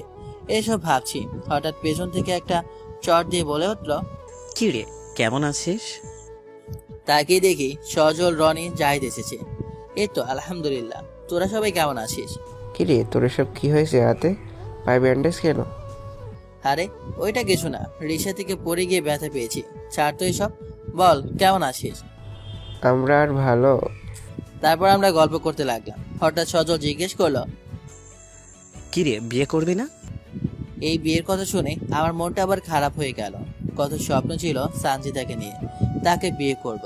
ছোট ছোট কিছু স্বপ্ন ছিল, হয়তো সেই স্বপ্নগুলো নিজের ভিতরে চাপা দিয়ে রাখতে হবে, হয়তো কখনো প্রকাশ হবে না আমার স্বপ্নগুলো। শালা, তোর বিয়ের খবর নাই, আবার আমারটা নিয়ে ভাবে। আসলে দোস্ত, ছোট্ট একটা চাকরি করি, এটা দিয়ে সংসারটাই চলে কোনো রকম। আবার বিয়ে করলে বুঝতেই পারছিস আমার লিভারের সমস্যা। ওনার মাসে 4-5 হাজার টাকা লাগে। এখন বল আমি কি করতে পারি? আচ্ছা, আমি আবার ঢাকা গেলে তোর জন্য একটা জবের ব্যবস্থা করব। আশা করি পরে আর এত সমস্যা হবে না। তারপরে বিয়েটা করে নিস। তারপর তাদের সাথে আড্ডা দিয়ে সন্ধ্যায় বাসায় ফিরতে লাগলাম। তাদের সাথে থাকার সময় 1 মিনিটের জন্য সঞ্জিতার কথা মনে পড়েনি, কিন্তু এখন খুব মিস করতেছি মেয়েটাকে। কারণ আমি তো সত্যি ভালোবেসেছিলাম তাকে। হয়তো সে আমার ইমোশন নিয়ে মজা করেছে, খেলা করেছে আমার ভালোবাসাকে নিয়ে। তারপর বাসায় এসে ফ্রেশ হয়ে পরিবারের সবার সাথে বসে আড্ডা দিতে লাগলাম। আড্ডার মাঝে হঠাৎ আম্মু বলল, বাবা এবার তো বিয়েটা করে ফেল। আম্মু, এত বিয়ে কেন করো? ওকে, আর করব না। আমি মারা গেলে পরে বিয়ে করিস। আর আমাদের বয়স হয়েছে, আমাদের কি ইচ্ছে করে না নাতি নিয়ে সময়টা কাটাতে? হয়েছে, এত কথা বলতে হবে না। আমি একটু সুস্থ হই তারপর। কি, তুই বিয়ে করবি? আচ্ছা, আমরা তাহলে মেয়ে দেখি। ও, তোর না একটা মেয়ের সাথে রিলেশন আছে? ওই বাড়িওয়ালার মেয়ের সাথে? ওর বাবার সাথে গিয়ে আমরা কথা বলবো? ওর কথা বলতেই আমার মনটা খারাপ হয়ে গেল। কত স্বপ্ন ছিল আমার, আর আজ সেই স্বপ্নগুলোকে মাটি চাপা দিয়ে অন্য কাউকে বিয়ে করার সিদ্ধান্ত নিতে হচ্ছে। কি রে, কথা বলিস না কেন? আম্মু, ওর সাথে তো আমার রিলেশন হয়ই নাই। এমনিতেই তোমার সাথে মজা করেছিলাম। কোথায় ওরা আর কোথায় আমি, তাদের সাথে আমাদের যায় না। ওরা হচ্ছে বাড়িওয়ালা, আর আমরা হচ্ছি তাদের বাসার ভাড়াটিয়া, ছোট লোক, রাস্তা ছেলে। তাদের সাথে আমাদের যায় না। তার চেয়ে বরং তুমি মেয়ে দেখো। ও আচ্ছা। তখন আম্মু উঠে চলে গেল। জানি আম্মু মন খারাপ করেছে, কারণ তার ছেলে নিজেকে ছোট লোক, রাস্তার ছেলে মনে করছে। কিন্তু কি করব, কোনো একজন তো এই কথাগুলো আমাকে বলেছিল। তারপর আমি আমার রুমে চলে আসলাম। মনটা খুব খারাপ হয়ে গেল। ভেবেছিলাম পরিবারের সাথে থাকলে হয়তো মেয়েটাকে ভুলতে পারবো, কিন্তু এখানে এসে সবচেয়ে বেশি তার কথাটাই মনে পড়ছে। যাই হোক, আমি ফোনটা হাতে নিয়ে একটু ফেসবুক ঘাটাঘাটি করতে লাগলাম। আর এদিকে সানজিদা নিজের রুমে বসে ভাবতে লাগলো আজকে ঘটে যাওয়া ঘটনাগুলো। আমি তাকে বাঁচানোর জন্য নিজে ব্যথা পেলাম, আমাকে না অপমান করলো। ইস, ভাবতে লজ্জা লাগতেছে। আমি তো তাকে ভালোবাসি নাই, শুধু প্রতিশোধ নেওয়ার জন্যই এই অভিনয়টুকু করা। তাহলে কেন তাকে এখন এত মিস করতেছি? মনে হচ্ছে তার বুকটাই যেন আমার সবচেয়ে নিরাপদ জায়গা, তার হাতটাই যেন আমার সবচেয়ে বড় ভরসা। আচ্ছা, সেও কি এখন আমায় মিস করতেছে, নাকি আমাকে নিয়ে খারাপ কিছু ভাবতেছে? এভাবে সে সব ভাবতে ভাবতে ঘুমিয়ে পড়লো। আর এদিকে আমি সানজিদাকে বলে থাকার জন্য একটা মুভি দেখতে লাগলাম। কিন্তু তখন মনটা আরো খারাপ হয়ে গেল, কারণ মুভিটাও এমন একটা কাহিনী হয়েছে যেটা দেখে আবার সেই মেয়েটার কথাই মনে পড়ে গেল। তাই মুভিটা বন্ধ করে শুয়ে রইলাম। আজ বুঝতে পারলাম মানুষ প্রেমে ব্যর্থ হয়ে কেন নেশা জগতে যায়। এভাবে 2 দিন চলে গেল। আজ হঠাৎ সকালে আম্মু আসলো আর বলল, রাফি বাবা, তোর জন্য আজকে মেয়ে দেখতে যাব, রেডি থাকিস। আম্মু, আমি যাব না, তোমাদের পছন্দ হলেই আমার পছন্দ। আরে চল, গিয়ে একটু ঘুরেও আসতে পারবি। আর তোর মামা এই মেয়েটার কথা বললো, তোর মামার বন্ধুর মেয়ে, খুব ভদ্র নাকি মেয়েটা। তোমরা যাও। আর এদিকে সানজিদা কলেজে যাবে, আজকে তার সাথে তার আব্বুও যাবে। তারপর তারা কলেজে যেতে লাগলো। ওই দিন যেখানে ঘটনাটা ঘটে, মানে সানজিদা আমাকে চর মারে, সেখানে যেতেই একটা লোক এসে বলে, আরে তুমি ওই মেয়েটা না, ওই দিন যে একটা ছেলে তোমাকে বাঁচালো আর তুমি তাকে অপমান করলে আর জ্বরও মারলে। আচ্ছা, তোমার এত অহংকার কিসের? আর এই ভদ্রলোককে হয়তো তোমার বাবা, তাই না? আমার মেয়ে সে। কিন্তু আপনি এসব কি বলছেন? আমি তো কিছুই বুঝতে পারছি না। কেন, আপনি কিছু জানেন না? না তো, মাত্র আপনার কাছ থেকে শুনছি, একটু খুলে বলবেন? শুনেন তাহলে। ওই দিন এই মেয়েটা কানে হেডফোন দিয়ে রাস্তার মাঝখান দিয়ে হেঁটে যাচ্ছিল, আর পেছন থেকে একটা ট্রাক আসছিল। আর তখন একটা ছেলে এটা দেখে দৌড়ে এসে নিজের জীবন বাজি রেখে মেয়েটাকে বাঁচালো এবং নিজে অনেক ব্যথাও পেল। তারপর আপনার মেয়ে ছেলেটাকে অনেক অপমান করলো, ভাড়াটিয়া, ছোট লোক, নানা কথা, এবং ছেলেটাকে একটা চড়ও মেরেছিল। তারপর মেয়েটা চলে যায়। তখন আমরা ছেলেটাকে হাসপাতালে নিয়ে যাই। আমি স্পষ্ট দেখেছিলাম ছেলেটার চোখে পানি। কেটে গেছে এই জন্য না, এত মানুষের সামনে এভাবে অপমান। আবার মেয়েটাকে নাকি ছেলেটা ভালোবাসে, কিন্তু মেয়েটা নাকি তার সাথে অভিনয় করেছে। এগুলো শুনে আঙ্কেল সানজিদার দিকে তাকালো। আর তখন সানজিদা নিচের দিকে তাকায় আর চোখ দিয়ে পানি পড়তে থাকে। সানজিদাও তো এসব জানতো না, তাকে বাঁচানোর জন্য রাফি এরকম করেছে। হয়তো সেদিন রাফি না থাকলে আমি বেঁচেই থাকতাম না। তখন আঙ্কেল বলল, তোমাকে কলেজ যেতে হবে না, বাড়িতে আসো। এটা বলে আঙ্কেল বাসার দিকে যেতে লাগলো, আর পেছনে সানজিদাও যেতে লাগলো। আঙ্কেল হাসছে আর ভাবছে, আমি রাফির সামনে কিভাবে মুখ দেখাবো? সে তো আমায় বলতে পারতো যে সানজিদার জন্য তার এরকম হয়েছে, কিন্তু সে তো বলল না। এভাবে তারা বাসায় চলে আসে। আর তখন আঙ্কেল ঠাস ঠাস করে 2টা থাপ্পড় মারে। সানজিদাকেই আঙ্কেল চর মারলো আর বলতে লাগলো, তুই আমার মেয়ে, এটা বলতেও আমার লজ্জা করতেছে। তুই আমার মেয়ে হয়ে এরকম একটা কাজ করলি, যে তোকে তার জীবন বাজি রেখে বাঁচালো, তাকে তুই অপমান করলি। আঙ্কেলের চিল্লাচিল্লি শুনে রিয়া আর নীলাও আসলো। আর সানজিদা ভয়ে কষ্টে কান্না করতে লাগলো, কোনো কথা বলছে না। আজ থেকে তোর কলেজ বন্ধ, আর বাসা থেকেও বের হতেও পারবি না। এটা বলে আঙ্কেল চলে গেল। আর তখন সানজিদা ফ্লোরে বসে পড়ে আর কান্না করতে থাকে।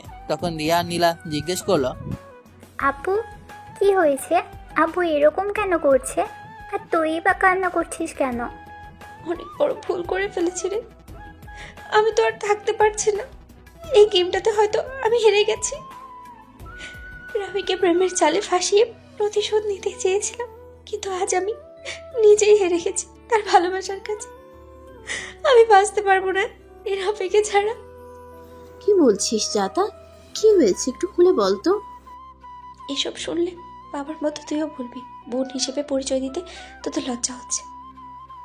যেটা হয়েছে সেটা বাদ দি, আমাদের সব খুলে বল, দেখি আমরা কিছু করতে পারি কিনা। তাহলে শোন। তারপর সানজিদা সবকিছু খুলে বলে কি হয়েছে রাফির সাথে। এসব শুনে রিয়া আর নীলা বলল, আপু এটা কিন্তু তুই একদম ঠিক করিস নাই। ছেলেটা তোকে ভালোবেসেছিল আর তুই তার ভালোবাসা নিয়ে খেলা করলি, মনটা ভেঙে দিলি ওর। কত সরল একটা ছেলের সাথে এরকম করলি। প্লিজ আমাকে আর কিছু বলিস না, আমি আর পারছি না, খুব কষ্ট হচ্ছে রে রাফির জন্য। এখন কি করতে চাইছিস সেটা বল। জানি না কি করবো, কিন্তু যে কোনো কিছুর বিনিময়ে আমার রাফিকে চাই, তাহলে আমি বাঁচতে পারবো না। সেটা না হয় বুঝলাম, কিন্তু ভাইয়া তো গ্রামে চলে গেছে আর আমরা এটা জানি না তার গ্রাম কোথায়, তাহলে তাকে খুঁজবো কি করে?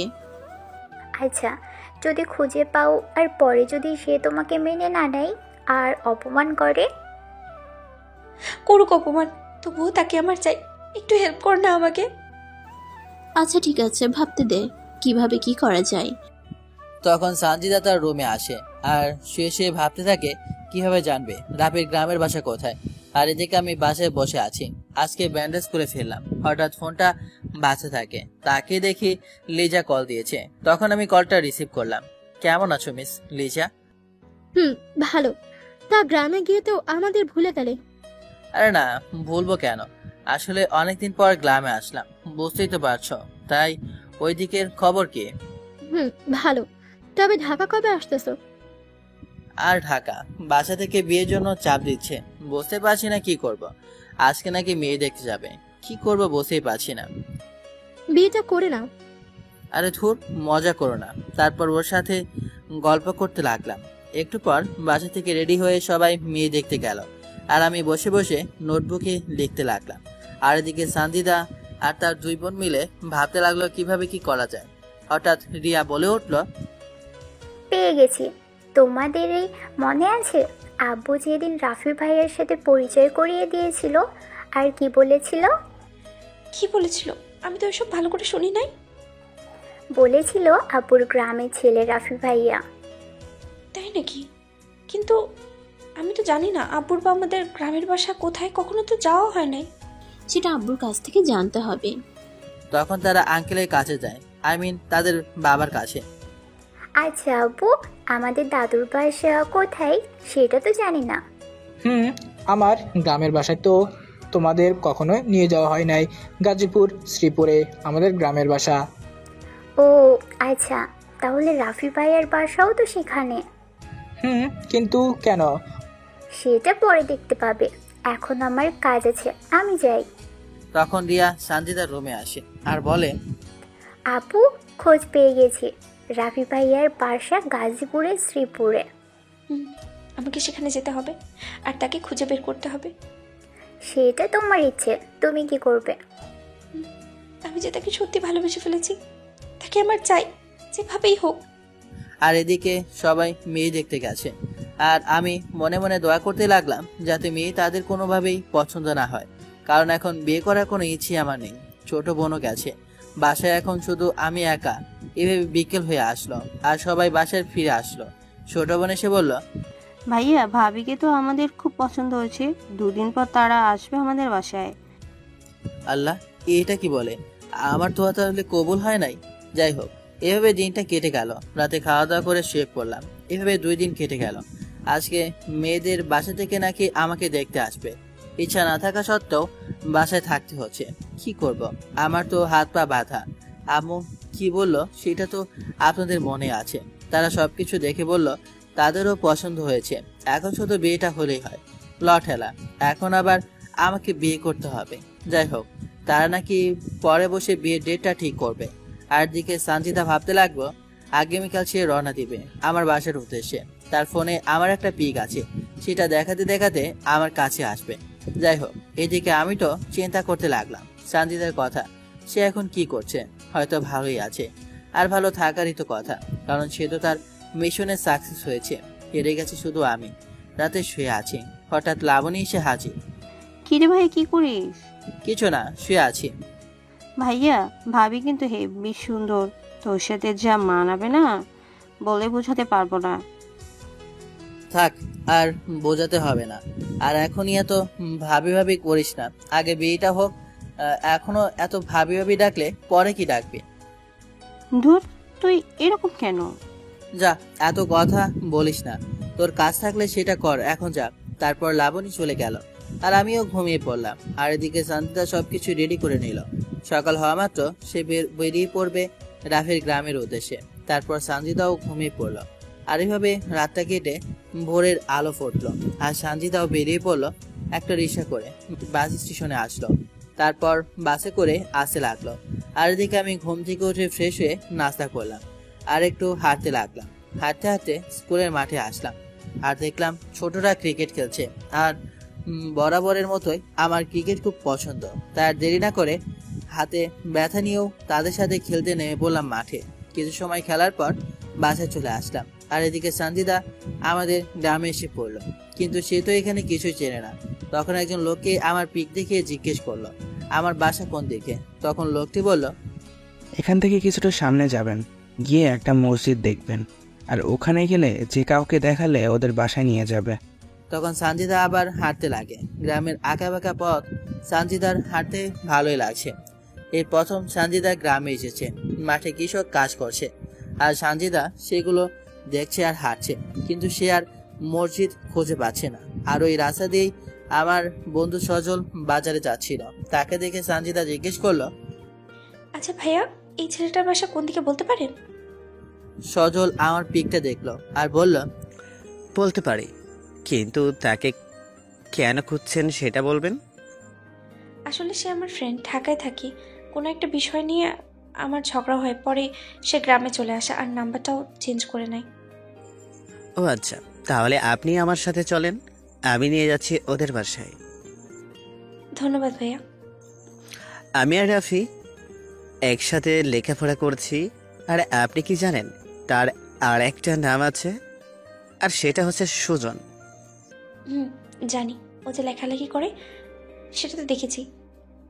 এভাবে কথা বলতে বলতে সজল সঞ্জিতাকে আমাদের বাসায় নিয়ে আসলো। আর এদিকে আমি দুপুরে খাবার খেয়ে ঘুমিয়ে পড়লাম। অনেকদিন পর ক্রিকেট খেললাম, শরীরটা ক্লান্ত লাগছে। আর ওইদিকে সঞ্জিতাকে আমাদের বাসায় নিয়ে এসে সজল আম্মুকে ডাকতে লাগে, চাচি, ও চাচি, দেখো কাকে নিয়ে আসছি। কিরে সজল, কাকে নিয়ে আসলি? এ মা, এটা দেখে একটা মেয়ে, বিয়ে করলি নাকি? আরে না চাচি, মেয়েটা আপনার পোলারে খুঁজতেছে, তাই নিয়ে আসলাম। আমার পোলারে খুঁজে? কে তুমি মা? আসসালামু আলাইকুম আন্টি, আসলে আমি রাফির ফ্রেন্ড, ঢাকা আমার বাসা। ও আচ্ছা, ভিতরে আসো। কিন্তু রাফি তো আমাকে বললো না যে ঢাকা থেকে তার বন্ধু আসবে।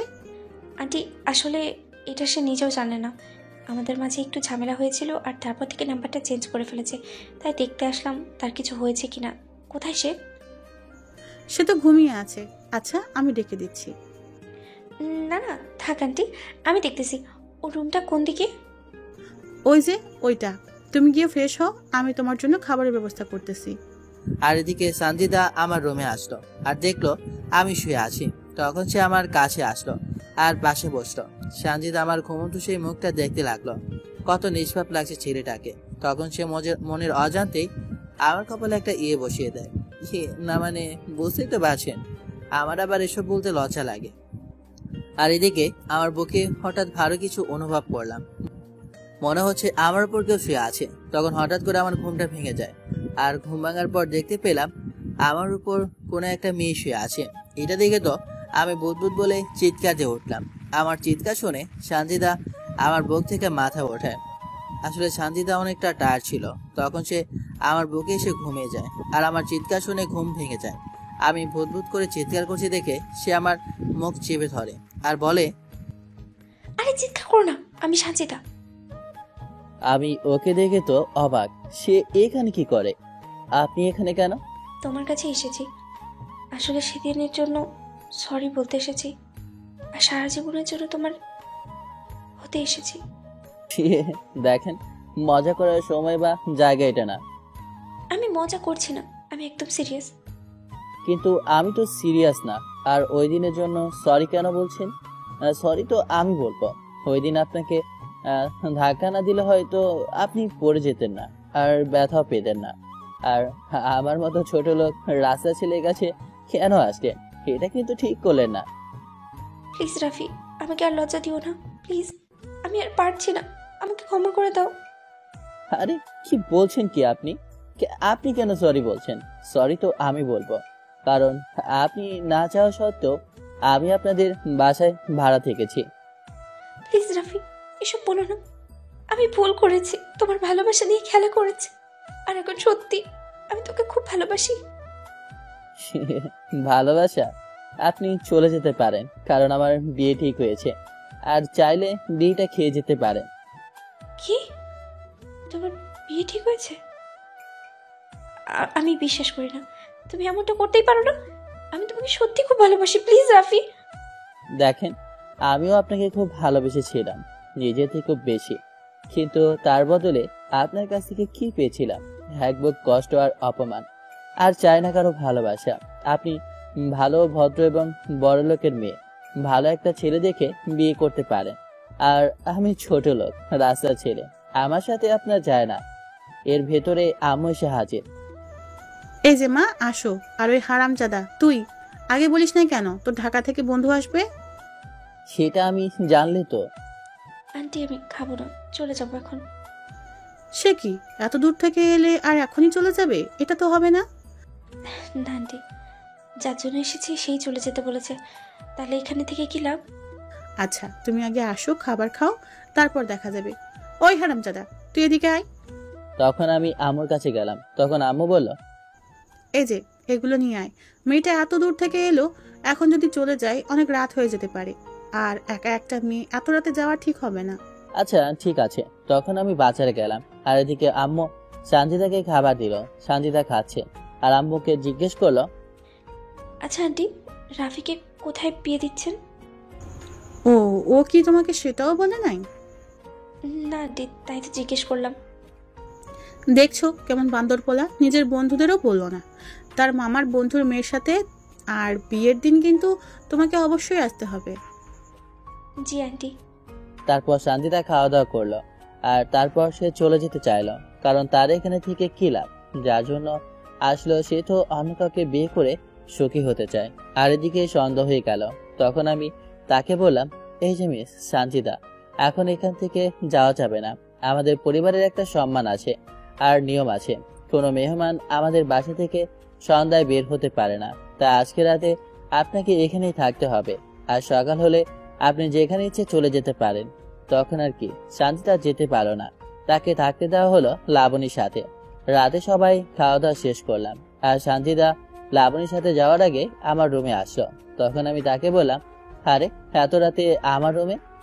রাফি, তুমি বিয়েটা করো না প্লিজ, আমি তোকে ভালোবাসি। সেটা এই মুহূর্তে সম্ভব না মিস, কারণ আম্মু কথা দিয়ে ফেলেছে। আর তাছাড়া যখন আমি আপনাকে পাগলের মতো ভালোবেসেছিলাম, কোথায় তখন? তখন তো আমার ভালোবাসার মূল্য দেন নাই। প্লিজ রাফি। আপনার রুমে যান প্লিজ, এখানে থাকলে সমস্যা হবে, আর আমি চাই না কোনো ঝামেলা হোক। তারপর অনেক কষ্ট করে তাকে আমার রুম থেকে পাঠালাম, আর সঞ্জিতা লাবণীর সাথে শুয়ে গেল। লাবণী তো একের পর এক কথা বলেই যাচ্ছে, কিন্তু সে কোনো উত্তর না দিয়ে কিছু একটা ভাবছে। আর এদিকে আমার চোখ দিয়েও দুপোটা চোখের পানি পড়লো, কারণ আমিও তাকে ভালোবাসি। হঠাৎ ফোনটা বাজতে লাগলো, হাতে নিয়ে দেখলাম আননোন নাম্বার, চিনি না। তখন ফোনটা রিসিভ করলাম, আর হ্যালো বললাম। মেইলি কণ্ঠে আসসালামু আলাইকুম বলল। আমি উত্তর দিয়ে জিজ্ঞেস করলাম, কে? তখন মেয়েটি বলল, আমার নাম সীমা। সীমা? কে সীমা? কোন সীমা? বাড়ি যার সাথে বিয়ে ঠিক তার নামটাই জানেন না? ও আপনি, তাহলে আপনার নাম সীমা?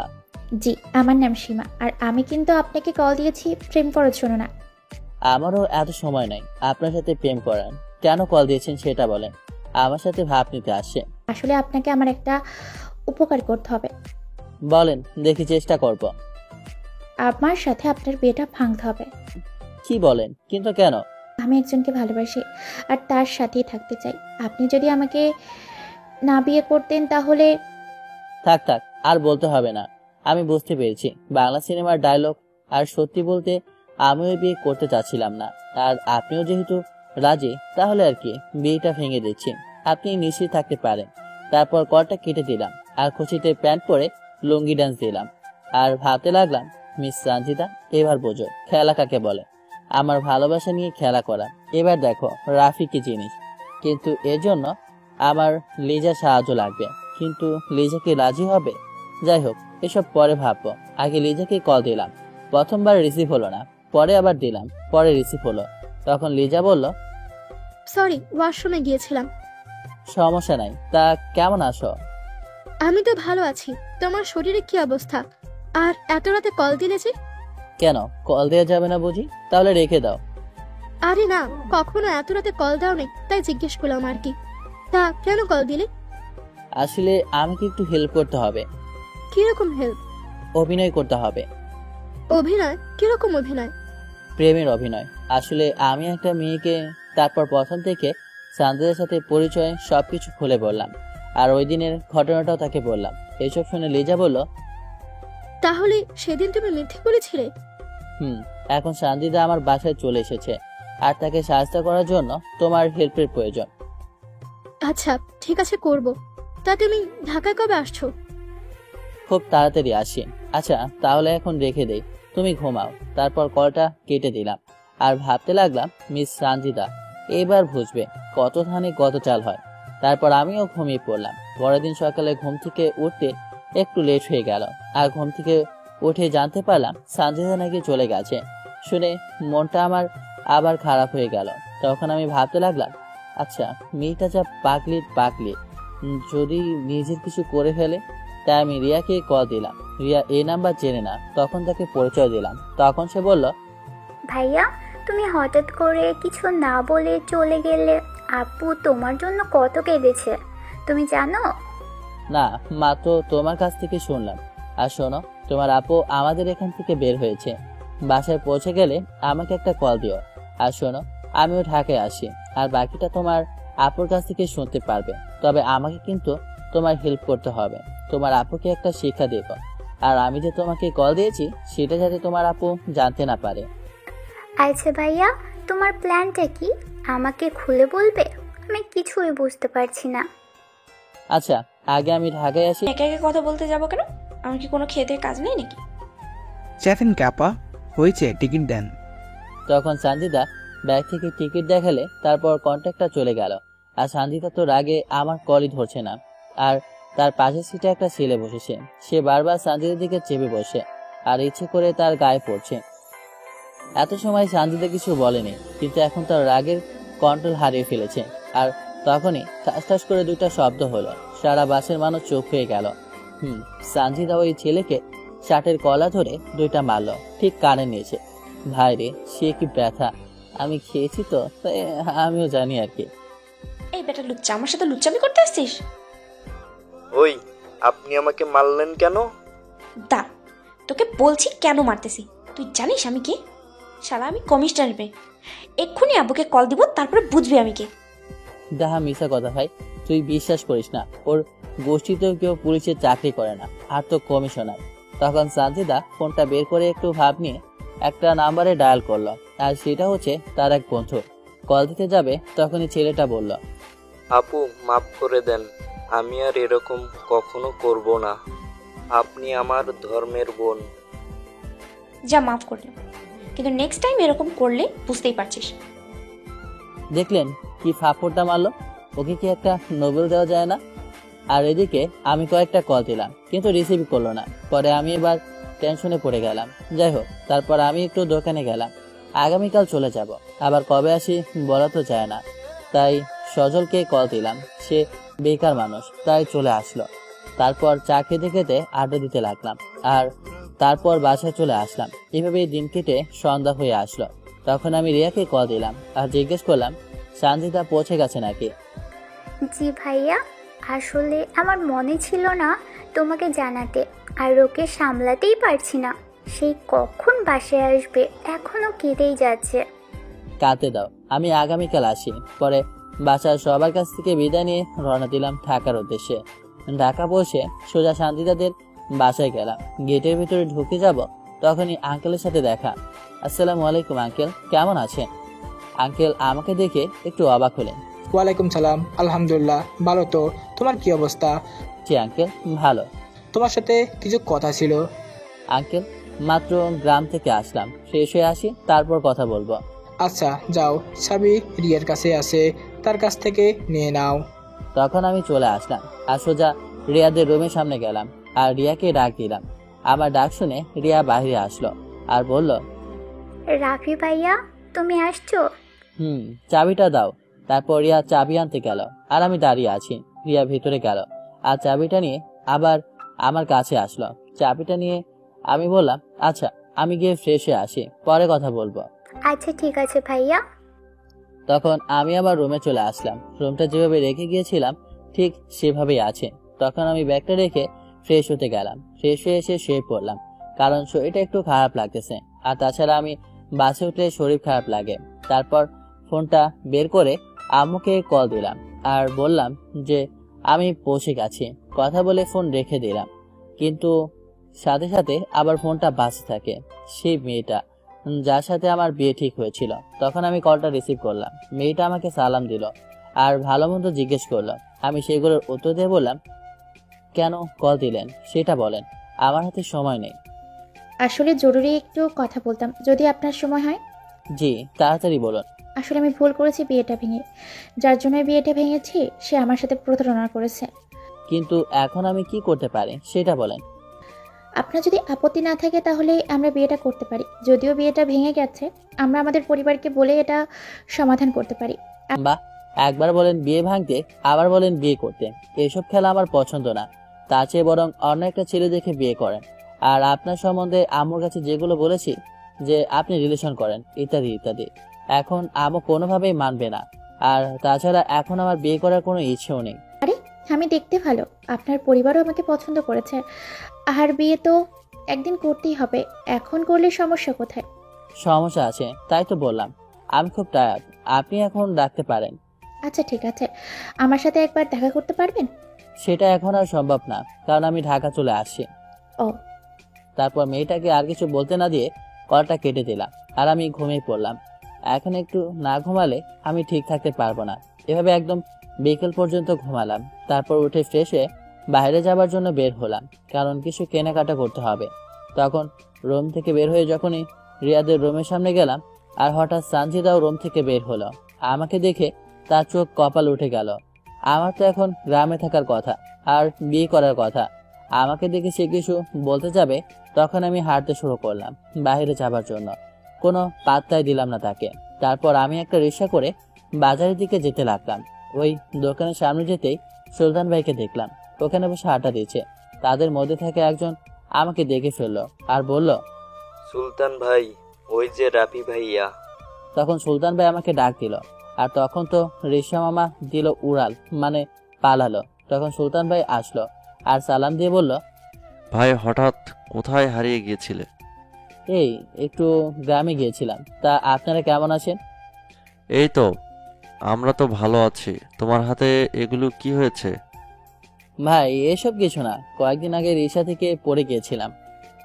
কি, কোন শালার রিক্সাতে বসেছিলে তুমি? আরে ওর কোনো দোষ নেই। এখন আপনার ভয়ে যে রিক্সাওয়ালা মামা পালালো, এখন আমি বাজারে যাব কি করে? ওই তোরা দেখ তো, ওই বেটা আবার কোথায় গেল? তখন দুইটা ছেলে গেল ড্রাইভারকে খুঁজতে।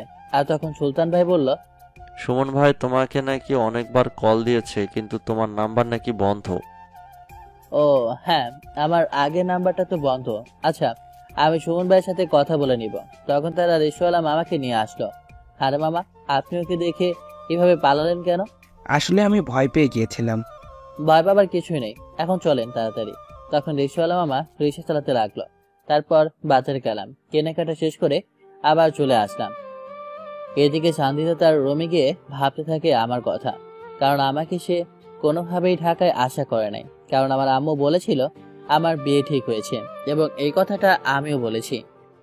তবে রাফি বিয়ে না করে ঢাকায় কি করছেন? কোনোভাবেই সে হিসাব মিলাতে পারছে না। রহস্য সমাধান করতে গিয়ে সে নিজেই রহস্য জালে আটকে পড়েছেন। আর এদিকে আমি বাসায় এসে এগুলো রেখে একটু ছাদে গেলাম। ছাদে গিয়ে কাউকে কথা বলতে শুনলাম। তখন আমার আর বুঝতে বাকি রইল না এটাকে।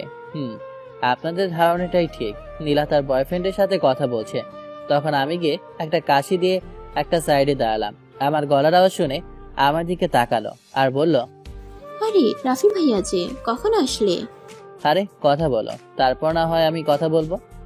না ভাইয়া, ওই আর কি, কথা বলা শেষ। আরে ধুর, এত তাড়াতাড়ি কথা শেষ হয় নাকি? যাও কথা বলো। মানে জি ভাইয়া, তুমি একটু দাঁড়াও, আমি আসছি। এটা বলে নীলা চলে গেল। আসলে আমি জানি প্রথম প্রেম, আর এত সহজে কি কথা বলা শেষ হয়? আর আমি এইটুকু বুঝি না তারা কি এমন কথা বলে। আমি তো ভাই 2 কথা বলার পর আর কথাই খুঁজে পাই না, আর তারা 3 থেকে 4 ঘন্টা কি এমন কথা বলে আমি জানি না। মনে হয় জিজ্ঞেস করে কয়টা ভাত খেয়েছি, কিভাবে খেয়েছি, কতগুলো ভাত ছিল, না হলে কি বলে কেউ জানলে একটু আমাকে বলবেন। তারপর নীলা গিয়ে কথা বলতে লাগলো। তার বিয়ে জিজ্ঞেস করলো, তোমাকে বলেছিলাম না একটা ভাইয়ার কথা, ওই যে রাফি ভাইয়া।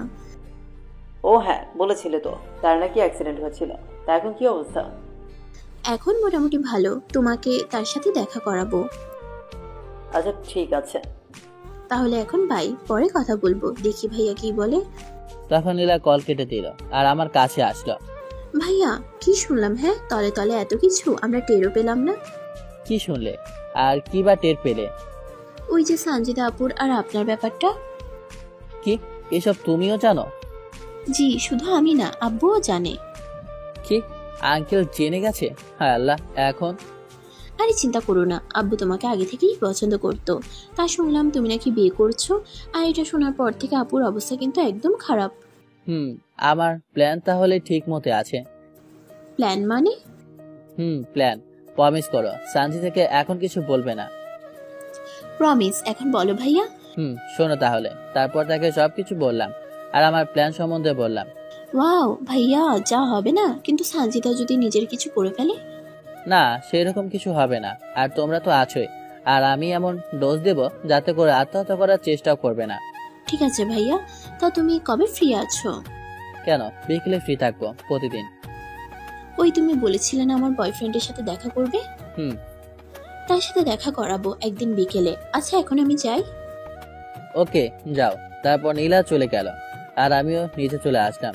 আর তখন মনে হলো আঙ্কেল তো বলেছিল তার সাথে দেখা করতে। আচ্ছা এখন না হয় রান্না করে পরে যাব আঙ্কেলের কাছে। তারপর রান্না করতে লাগলাম। একটু পর ফোনটা বাজতে লাগলো। হাতে নিয়ে দেখি লিজা কল দিয়েছে। কেমন আছো? আসবো। তারপর কিছু কথা বলে কলটা কেটে দিলাম আর আমার রান্নার কাজে মনোযোগ দিলাম। এভাবে রান্না শেষ হলো। তারপর খাবার খেতে গেলাম। খাবার খেয়ে ভাবলাম এখন গিয়ে আঙ্কেলের সাথে কথা বলে আসি। যেই ভাবা সেই কাজ। গেলাম আঙ্কেলের রুমে। আর রুমে গিয়ে জানতে পারলাম আঙ্কেল বাসায় নেই, বাইরে কোথাও আছে। তখন আমি রিয়াকে বললাম আঙ্কেল আসলে আমাকে একটা কল দিবে, কেমন? আমি ছাদে আছি। এটা বলে আমি ছাদে চলে আসলাম। তখন আমার মনে পড়লো সুনতান ভাইয়ের কথা। সে তো বলেছিল সুমন ভাইয়ের সাথে যাতে কথা বলি, তাই ফোনটা বের করে সুমন ভাইকে কল দেই। একটু পর রিসিভ হয় আর বলে, আরে ছোট ভাই, কেমন আছো তুমি? আলহামদুলিল্লাহ ভালো, আপনি কেমন আছেন? আমিও ভালো। তা ওই এলাকায় থাকতে কোনো অসুবিধা হচ্ছে না তো? না ভাইয়া, এমনিতে তো সব ঠিক আছে। তা কি করছেন? তারপর তার সাথে আরো কিছু সময় কথা বলে ফোনটা কেটে দিলাম। কিন্তু রিয়া তো এখনো কল দিচ্ছে না, হয়তো আঙ্কেল এখনো আসেই নাই। তখন আমি একটা গান শুনতে লাগলাম আর রিয়ার ফোনের অপেক্ষা করতে লাগলাম। একটু পর রিয়া কল দিল আর আমিও নিচে আসলাম আর সোজা আঙ্কেলের রুমে গেলাম। আসসালামু আলাইকুম আঙ্কেল, কেমন আছেন? বাবা আমি ভালো আছি। তা তোমার শরীরটা ঠিক আছে তো? জি আঙ্কেল, এখন আমি ঠিক আছি। তা আঙ্কেল কি যেন বলবেন বলেছিলেন? আসলে কিছু কথা ছিল যেগুলো জানা বা বলা আমার খুব দরকার। জি আঙ্কেল বলুন। প্রথমে আমি ক্ষমা চাচ্ছি, সানজিদা তোমার সাথে যা করেছে তার জন্য আমি লজ্জিত। আরে আঙ্কেল, এসব আপনি কি বলছেন? আমরা ছোট মানুষ, ভুল করতেই পারি, আবার সব ঠিকও হয়ে যাবে, এইসব বলবেন না। শুনলাম তুমি বিয়ে করছো। আসলে আমি কয়েকদিন ধরে একটা জিনিস খেয়াল করছি, আমার মেয়েটা এখন কেমন যেন পাগল পাগল হয়ে যাচ্ছে। হয়তো মেয়েটা সত্যি তোমাকে পছন্দ করে, আর বলি বা কি লাভ, তোমার তো বিয়ে ঠিক। একটু হাসি দিয়ে, আঙ্কেল আমাকে আপনি এই চিনলেন? বিয়ে করলে তো আমি আপনার মেয়েকেই করব। মানে কি তোমার বিয়ে ঠিক, আবার বিয়ে করলে নাকি আমার মেয়ে কি করবে বুঝলাম না। আসলে আঙ্কেল আমার কোনো বিয়েটি ঠিক হয় নাই, তবে আম্মু মেয়ে দেখেছিল, কিন্তু আমি সঞ্জিতাকে বলেছি যে আমার বিয়ে ঠিক। কি তাহলে এখন গিয়ে আমি আমার মেয়েকে বলে আসি যে বিয়েটা তোমার সাথেই হচ্ছে? আরে না আঙ্কেল, এইসব বলবেন না, তাহলে আমার প্ল্যান ভেস্তে যাবে। প্ল্যান মানে? প্ল্যান। আপনার মেয়েকে সাহায্য করার জন্য একটা প্ল্যান করেছি, আর এই প্ল্যানে আমাকে সাহায্য করবে আমার এক ফ্রেন্ড, আর সাথে আপনার 2 ছোট মেয়ের সাথে আপনিও। আমাকে এসবে টানছো, তবে আমার যেন কেমন ভয় করছে, যদি আমার মেয়ের কিছু হয়ে যায়। আরে সেটা নিয়ে আপনি টেনশন নেবেন না, আমি দেখবো সেটা।